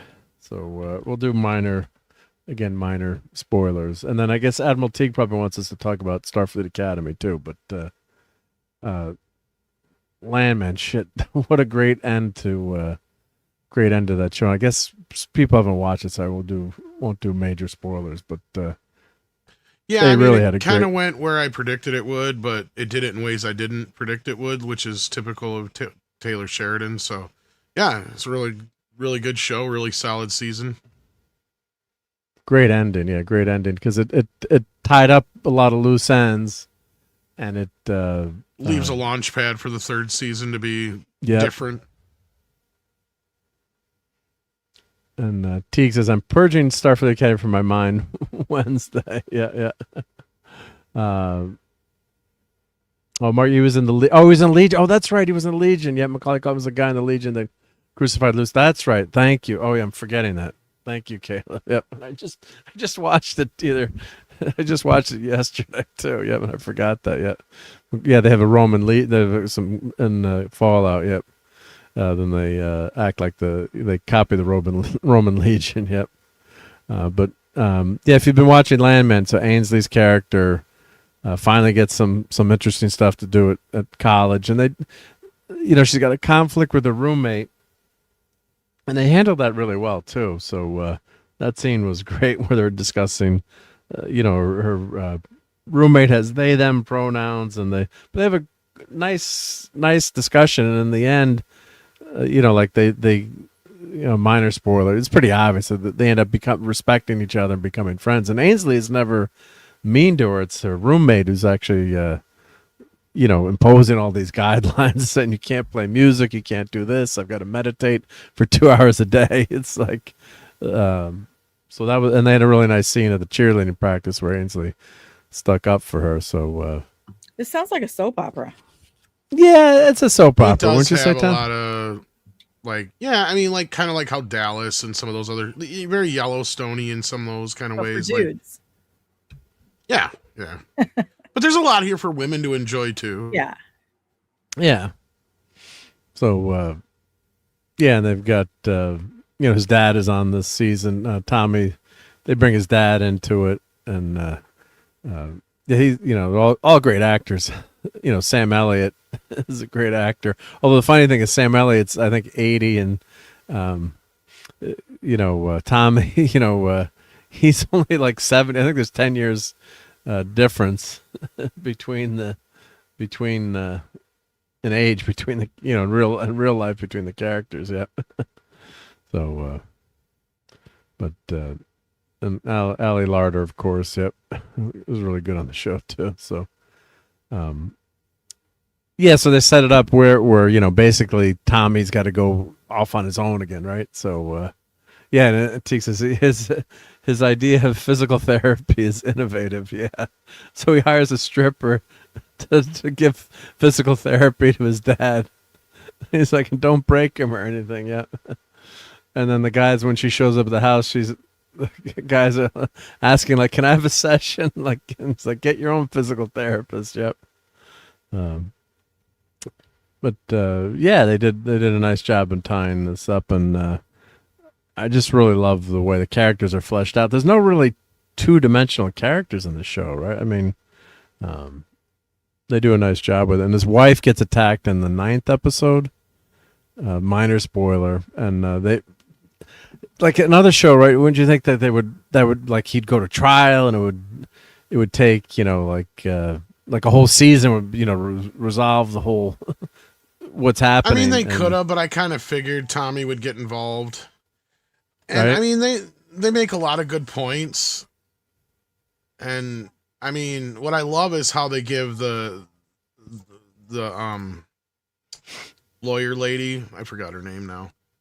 They gave her a great scene there where she basically points out, each one of the guys in the room has cases that could be brought up that could be excessive too, and how he's Rebecca, a civilian. Rebecca, and how he has not had any formal training, yet they have, and what's their excuse?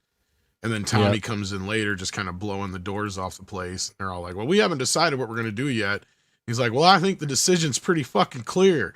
Like, unless you want to put up, put this in front of a jury, it's like, who exactly are you treating as a victim here, basically, in so many words? Like, it's just this great, kind of take on the whole thing, which to me is kind of like hopefully from here on out they get through the whole Cooper romance thing, because it's getting kind of tedious. It's like, too it's my drawn least out. favorite part of the show. Yeah. I think that scene was really well done, and that storyline. Right. But it's like, let's just have them be happy and be married now. It's like, let's get on with this. Like the annoying, girlfriend, and they toned her character down a little bit by the end of the show, because Angela was a little ridiculous too. But you do want these over the top, like you were saying. It's basically like a soap opera. So you do want some over the topness. Is that a word? But it was just fun. Fun. You do want to see that craziness too sometimes. Yep. Oh, Rebecca was unavailable a lot because she had a baby in the middle of filming. Oh, interesting. I didn't know that too. Yep. So she was dating in the show Mr. Hair that looks way too good to be working on an oil rig. Yep. I was laughing. I'm jealous of the guy's hair, man. The bastard has nice hair, and he uses a lot of product. Yep. And Andy Garcia is phenomenal in this role. He looks good. Yeah. Very good. He's great. Yeah. Any scene with him in the show is just phenomenal. Yep. Yeah, he's a great actor. Yeah. So definitely give Landman big thumbs up. Big thumbs up. And you won't be... It's one of the better ending, season finales I think I seen in years. I mean, compare that to Game of Thrones season 8. I mean, it just was a disaster. So this show really stuck the landing. Yep. Oh, we got someone giving some gift memberships. Awesome. Thank you, Ruby. Super nice. Yep. Gifted one membership. And I think did Buddy Hepburn get the membership? That's awesome. Oh, congratulations, Buddy, and thank you to Ruby. And let's play a couple of quick videos as a thank you here. Well, let's, of course, we'll always remember our buddy I Clobber. just love clobbering time. Groovy.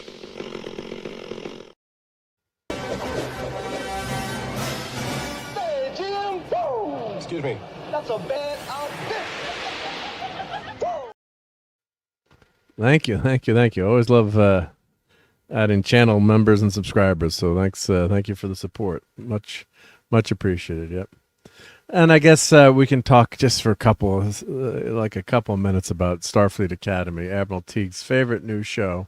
So I was watching and making my wife watch it with me because I want a normie response to it. So she thought the first episode was okay. She's like, "This is not my thing. Why you make me watch this?" Second episode she didn't watch. I was watching the third episode. She fell asleep partway through it, but she thought it was basically, and she's a massive Harry Potter fan. She's like, "This is Harry Potter in space." I love Harry Potter. Now I want to watch it. See, Teague, I got a new fan for your favorite show. But yeah, it's geared. This show is geared towards not really Star Trek fans, I'm gonna say. And they've got the two war college. They're starting Starfleet Academy up again, 1,000 years in the future. They're post Star Trek Discovery, or in the Discovery era, so it's gone 1,000 years in the future, and they're bringing back Starfleet. I can't stand the whole storyline, but that's from the burn. They couldn't travel faster than light. There's all kinds of stuff that was wrong with Discovery, but they've brought in Holly Hunter as the head of the Academy. And they've got the War College too, which is kind of weird. They've got like a War College next to Starfleet Academy, and they've set them up as rivals. So if Maureen is watching this with me, she's like, "This is Harry Potter," because they have like a sorting hat, and they sort you as a robot. God. And then they're playing this laser tag type game, and it's basically it's not. What's the Quidditch is the game in Harry Potter, right? So they've got to protect the mascot. So it's like a capture the flag game, and it's just really not for old school Star Trek fans. It's just so they have this. They set up it's like the two Scooby gangs going against each other, pranking each other in college, and this Starfleet's supposed to be more like a war college or a military college, and they're pranking each other, and it's just really not. It's not made for me. Yep. And anyone who's a Potterhead can be hardly called a normie. Well, thank you, Tiger Stripes. I'm going to tell my wife she's not a normie because I tease her every summer. I'm like, "Are you cheating on me with that Harry Potter, those Harry Potter books again?" Because she like reads them every summer. She goes through and reads all the freaking books. Yeah, she loves them that much. I have so many sets. Yeah. So I'll tell her she's not a normie. Yeah, she's a Star Trek normie. How about that? Yeah, she's a Star Trek normie. Yeah. And I think you owe. She's saying, I think you owe your wife a cookie. Yep. Yeah. So I will tell her that. Yep. Oh, JT Kirk was got to go shoveling. Everyone, be careful shoveling, JT. So stretch out and don't overexert and drink a lot of water because. If you're, I don't know if you're in the shape that some of the Starfleet Academy cadets are or their instructors, be careful out there. Yeah, so seriously, yep. But and Buddy's saying, as bad as this is, it's worse than all the other bastardized stuff they stole from other franchises. Yep. I have no interest in anything Star Trek after DS9. That's it for you, right? Yeah. I didn't like. What's her face as the captain? I didn't like what's his face as the captain. You didn't like Enterprise at all? I watched the pilot and I was like, "Yeah." That was it. Yeah, Next Gen is my jam, and I and then DS9, and I haven't even finished watching Classic. Oh, you started just watching the classics, right? I remember you saying that. I started it, and I just haven't, because that's something that I wanted to review on my channel. Yeah, I remember you mentioning that. As a first-time watcher, and I just haven't done it. So too many things to watch. Yeah, well, that happens. Like I always have all these videos I want to do, and like gotten stuff, and I'm like, I'm waiting to open it or show this so I can do a video of it, and then I never get around to it because life gets in the way. So right now I'm thinking, I want to reread the Harry Potter books. So and Twitter X, William Shatner expressed dismay in Starfleet Academy. It wants to save the show by making an appearance. Well, that would be pretty cool if somehow we could show up and save Star Trek. Yep. And we got a question: is Tom going to be able to get up in the morning for Midnight's Edge? I'm sure Tom never misses the show. I hope so. Tom will roll in like he always does. Yeah, Tom will be there. Yep. It starts in 8 hours. Yeah, he's got time. Yep. Well, we're not going to be here much longer. I promise. Famous last words. But so they set up a romance with the president's daughter, and she's a Betazoid, and she kind of looks like Anne Hathaway to me. I think she's pretty cute. Mm-hmm. Pretty, the act. She's, these actors are good, but it's just basically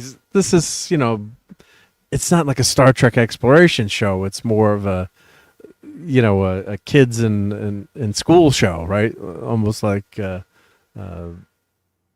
shouldn't say Freaks and Geeks, but one of my favorite all-time shows. But it's set in a college, so it's not they're not out there exploring, and I don't know. We'll see which way they go, but yeah, they're in gym class, right? Yep. So Are you serious? and they're doing all these, yeah. Oh. And the one thing that bugs me, this is nitpicking too, like tech, right? So this guy one of the guys is like getting up early and obsessively working out, and he's like making his like some kind of crazy egg, and he's making all this stuff. I'm like, there's 1,000 years in the future, they're gonna like replicate whatever the freak you want, and like, are they gonna use a water bottle, like an old-fashioned water bottle, like to drink or to hydrate? It's like, yeah, I don't know. Yep.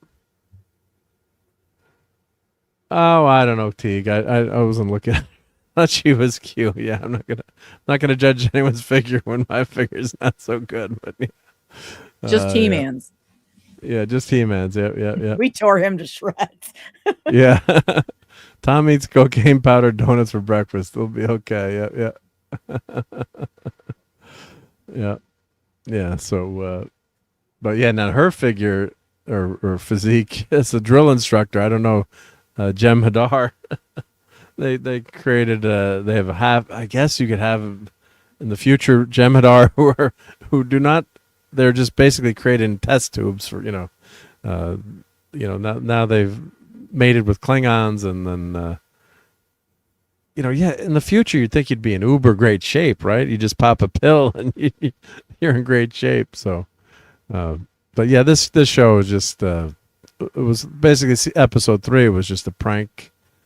The two teams, the two sides are pranking each other, and it was caper episode, but it's not very Star Trekian. leave it at that. Like one of the characters on the show, she eats her comm badge, and these are like people that are supposed to be like the best of the best going to the school, and she loses. She's like, I ate my comm badge, and Picardo was trying to defend it on Twitter. It's like, that doesn't sound very smart. Yeah, how do you defend that? Like, how do you eat a freaking comm badge by accident? Yep. So yeah. So, but and this is the one where Holly Hunter is like flopping around on the in the captain's chair, like sitting like astride the captain's chair. Yep. And Holly Hunter looks like Jennifer Aniston after drinking out a false grail. Yep. Is this a special ed academy? Now, yeah, the characters are moronic. I mean, it's one thing to you like say this character's climbing up the ceiling, right? Yeah, to fall or like get hurt or not succeed.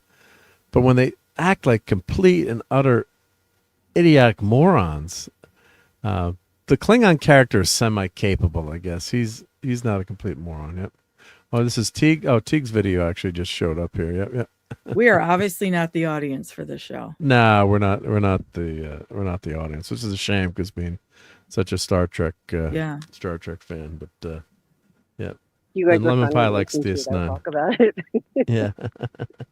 My favorite Trek is, of course, TOS, which I grew up with. But I could see if you started watching TNG first, that probably would be my favorite. I'm sure, whatever you typically what you start with is your TNG is your favorite. was my first. I never even really liked science fiction because Star Wars took over everything. As soon as I saw it, everything was Star Wars. Yeah. And then it wasn't until Babylon 5 that I really kind of expanded my horizons, and then started watching TNG and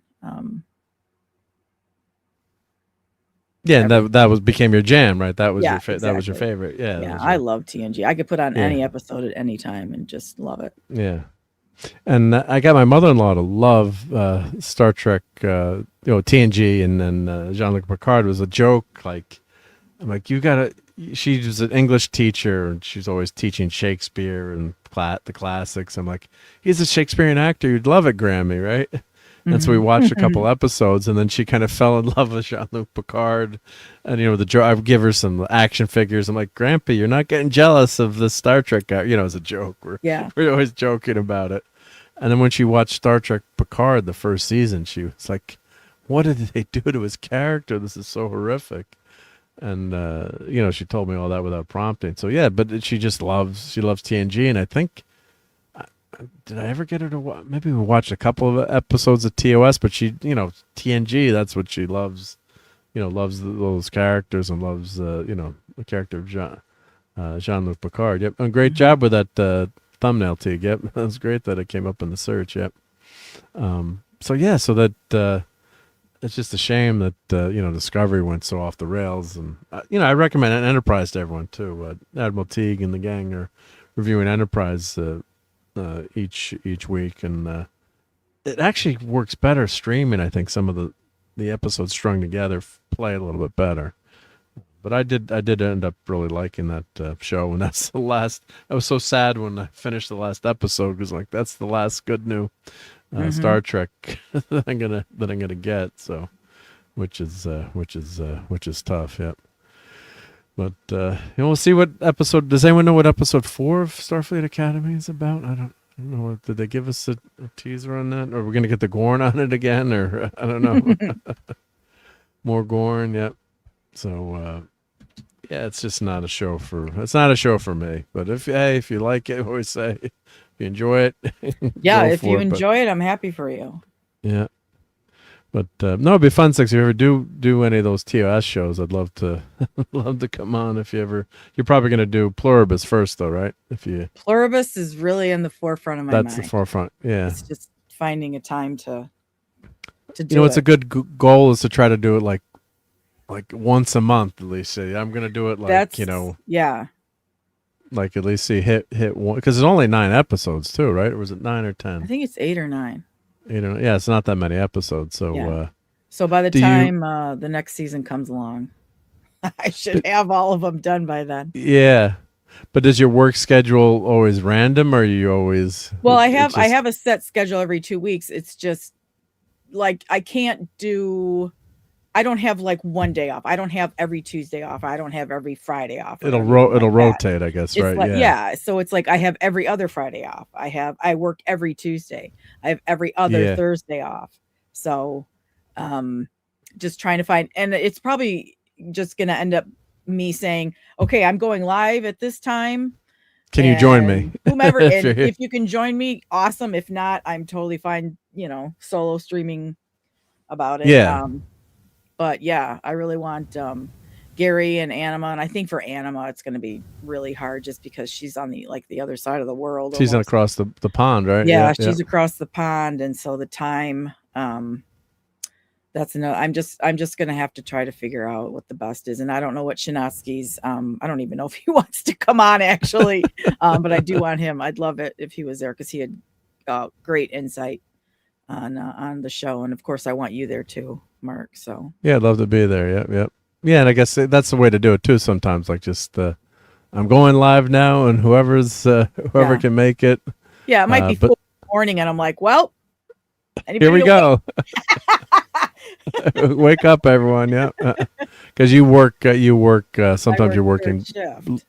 So you're working a late night then, right? Yeah. Yeah. So yeah, or I might Six, come you home could from always work. say like twice a month, right? What's that?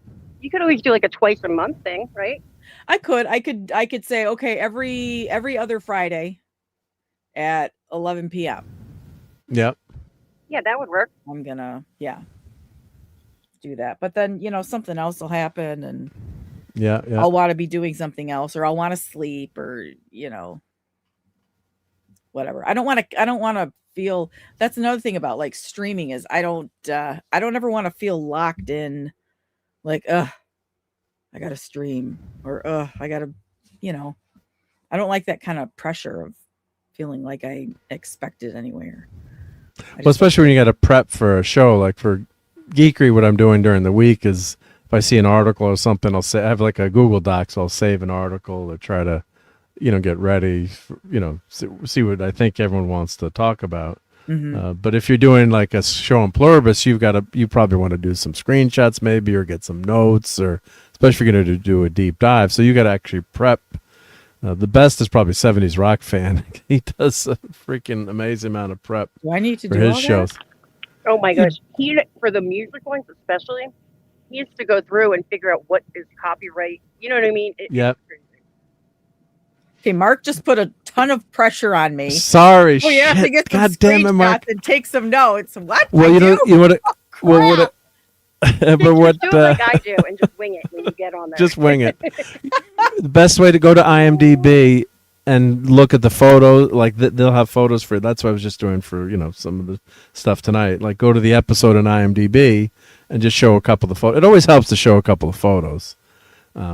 That's just my opinion, but I'm crazy. But like I think that's why I started doing it. I think it was on with Paulie. We were doing what were we reviewing? World War II, 101st Airborne. Yeah, Band of Brothers. We're doing Band of Brothers, oh, okay. and I was on the show with Paulie, and then was it Foul Ball? I'm trying to think of who I was on with. I'm like, let me just do some screenshots, and then they're like, wow, that really helped the show a lot doing those screenshots. So that's what I do for Toxic Tuesday every week. I do the Six, you can also rely on your guests to share. Yeah, you could ask me. I could do the slideshow for TV show was. I don't ever want to put any pressure on anybody. That's why I'm like, hey, if you show up, you show up. If not, that's cool. Yeah, but if I like pluribus to do a screen grab a pluribus, what I do, I could do that. I watch it like double time. So if you ever want me to do it, you can give me homework. But it's not, and I do it I do it so often, like it's second nature now. Or maybe you could teach me how. Yeah, I could teach you how too. Yeah, so it's pretty easy to do because you have to watch the episode. Well, you should probably watch the episode. Yeah, watch the episode before you review it again, right? Because you might forget something. Yeah. So. Okay, now I'm stressing out and sweating. Oh, don't stress. Sweating don't just stress, a little bit. Just wing it. Yep. Okay. All right. Well, I think we hit Six, the. all you have to do is just get on stream and start typing like you did before. There you go. Oh yeah. I got a lot done during those streams. Yeah. A lot done. Right. So, Starfleet Academy. They got into the. It was too obvious what they were critiquing. Yeah, critiquing in the episode. It wasn't very subtle, shall we say? Yep. So that was interesting. Yep. So, all right. Well, I think we're gonna get on out of here now, and I want to thank, of course, Dadman for popping in for a little bit, and of course, it was awesome to have Tom here and lovely lady Six and Courtney. Always appreciate it when you guys can pop in. Great that the timing worked out for you tonight, Six, and I was so excited to see Six. Yeah, I know. I was awesome. looking forward to this, and then I saw you put the stream up, and I was like, "Oh, I haven't seen any of that," but I'm going to go on anyway. Doesn't matter. You don't have to do any homework to come on Sunday Night Geekery, right? So. Oh, I never know most of it. I just comics in the peanut gallery. Yeah. Oh, we had a couple of. Let me thank everyone for the super chats tonight. So Admiral Teague, of course, became a member. Thank you to JT Kirk for your super chat. I find your lack of chocolate chips disturbing. Oh, we had a question from Davina that I started. We didn't answer. Didn't Ryan Reynolds have CGI muscles in Free Guy? I don't remember that. Did he? I think I remember hearing somebody talk about that. Tom, was that Yeah, you? did I he? heard? Did Ryan Reynolds have CGI Tom's muscles? over the Yeah, movie still. trailer again. Stop I wish I torturing could yourself, answer that. Tom. Yep.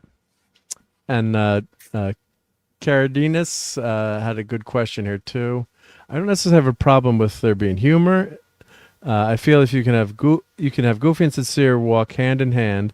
It'll be all in the execution. Can be goofy without ripping on the original. I highlighted that because I thought that was a really well said comment on that was on reference to He-Man, and I wanted to bring that reiterate that again. I thought that was very well said. Yep. I googled it, and he did have CGI muscles. Oh, okay, he did. Yep. Did they look bad or? I never saw it. Never saw it. Okay, I have to check that. I'm going to look for some screenshots later of that. Yep. And JT, I'm going to clip this. Yeah, I was trying to go out on dates, and the girls just weren't into He-Man. I didn't go on many dates yet. And Bye, we lost Tom. Bye, Tom. And Tom has got to get ready for the show. Yeah, thank you, Tom, for being here. He's got to go to bed. He's got to go to bed. Yep. Oh, there's Tom. That was Courtney. Courtney. No, Tom's here. Too much red on the screen. Yeah. Tom is here. Yep. Bye, Courtney. And Ruby was gifted 1 membership. It's awesome. And then Buddy Hepburn got that. So thank you so much. Thank you so much for that. So let me play my thank you to channel members clip here.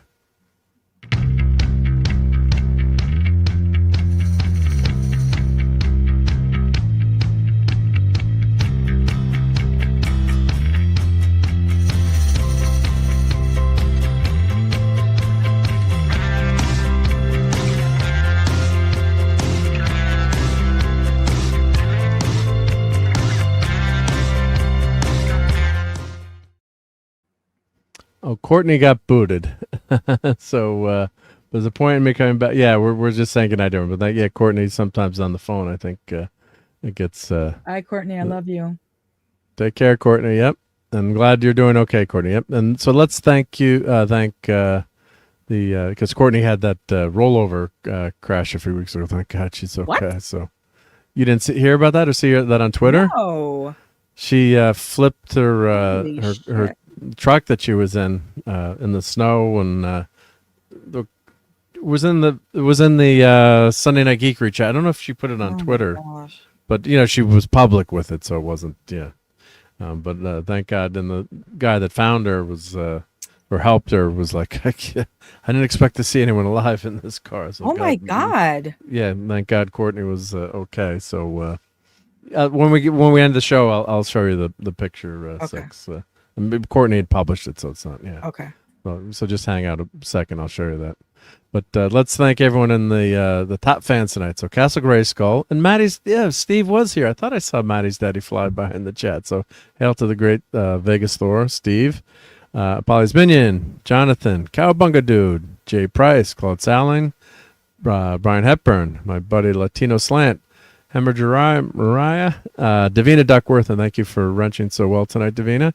Misotonic Madman, Brian Barth, Marks 47, E. Clay, Lenrod, Cabe Levine, Psy for Chaos, Kimberly, Phantom Outsider, RJ Godzilla, Oliver Belmonte, Lemon Pie, Tiger Stripes, and thank you for your nice words tonight, Tiger Stripes. Keely Chow, the fantastic Admiral Chi, check out his show, his link is below. Don, Buddy Hepburn, the Stream Elements Bot, and JT Kirk. Oh, and on the vertical, I got to check the verticals too. So we have a lot of people watching on the vertical stream as well, which YouTube wants us doing. So also on the vertical was Toppers and Caradinas.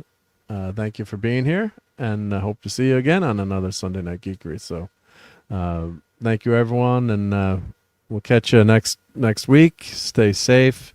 Be careful shoveling snow tomorrow, and hope everyone is doing well. And thank you, everyone in the comments. Yeah, so I can show. I know. Yeah, you have my permission. I always, whenever I show photos that are in the chat, I always want to get permission. But thank you, Corey, and God bless. Yep, thank God you're okay. Yep.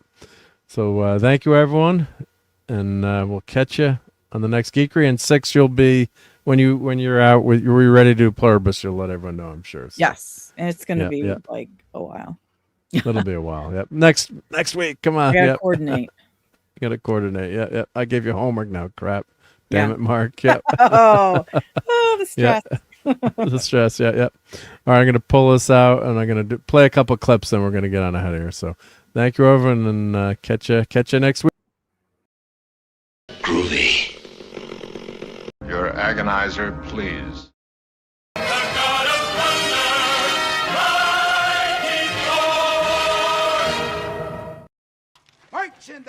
Merchandising, where the real money from the movie is made. Get those nerds! Nerds! What? Then we put your name on the script and sent it in. Didn't you wonder why you were getting checks for doing absolutely nothing? I figured because the Democrats were in power again.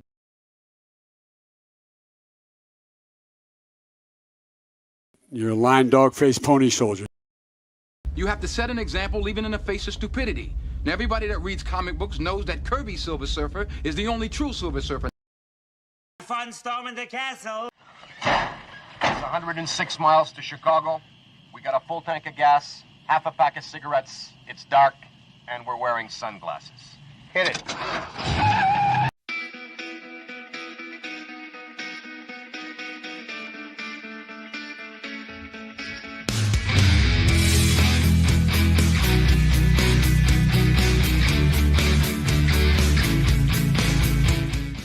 You're still here? It's over. Go home.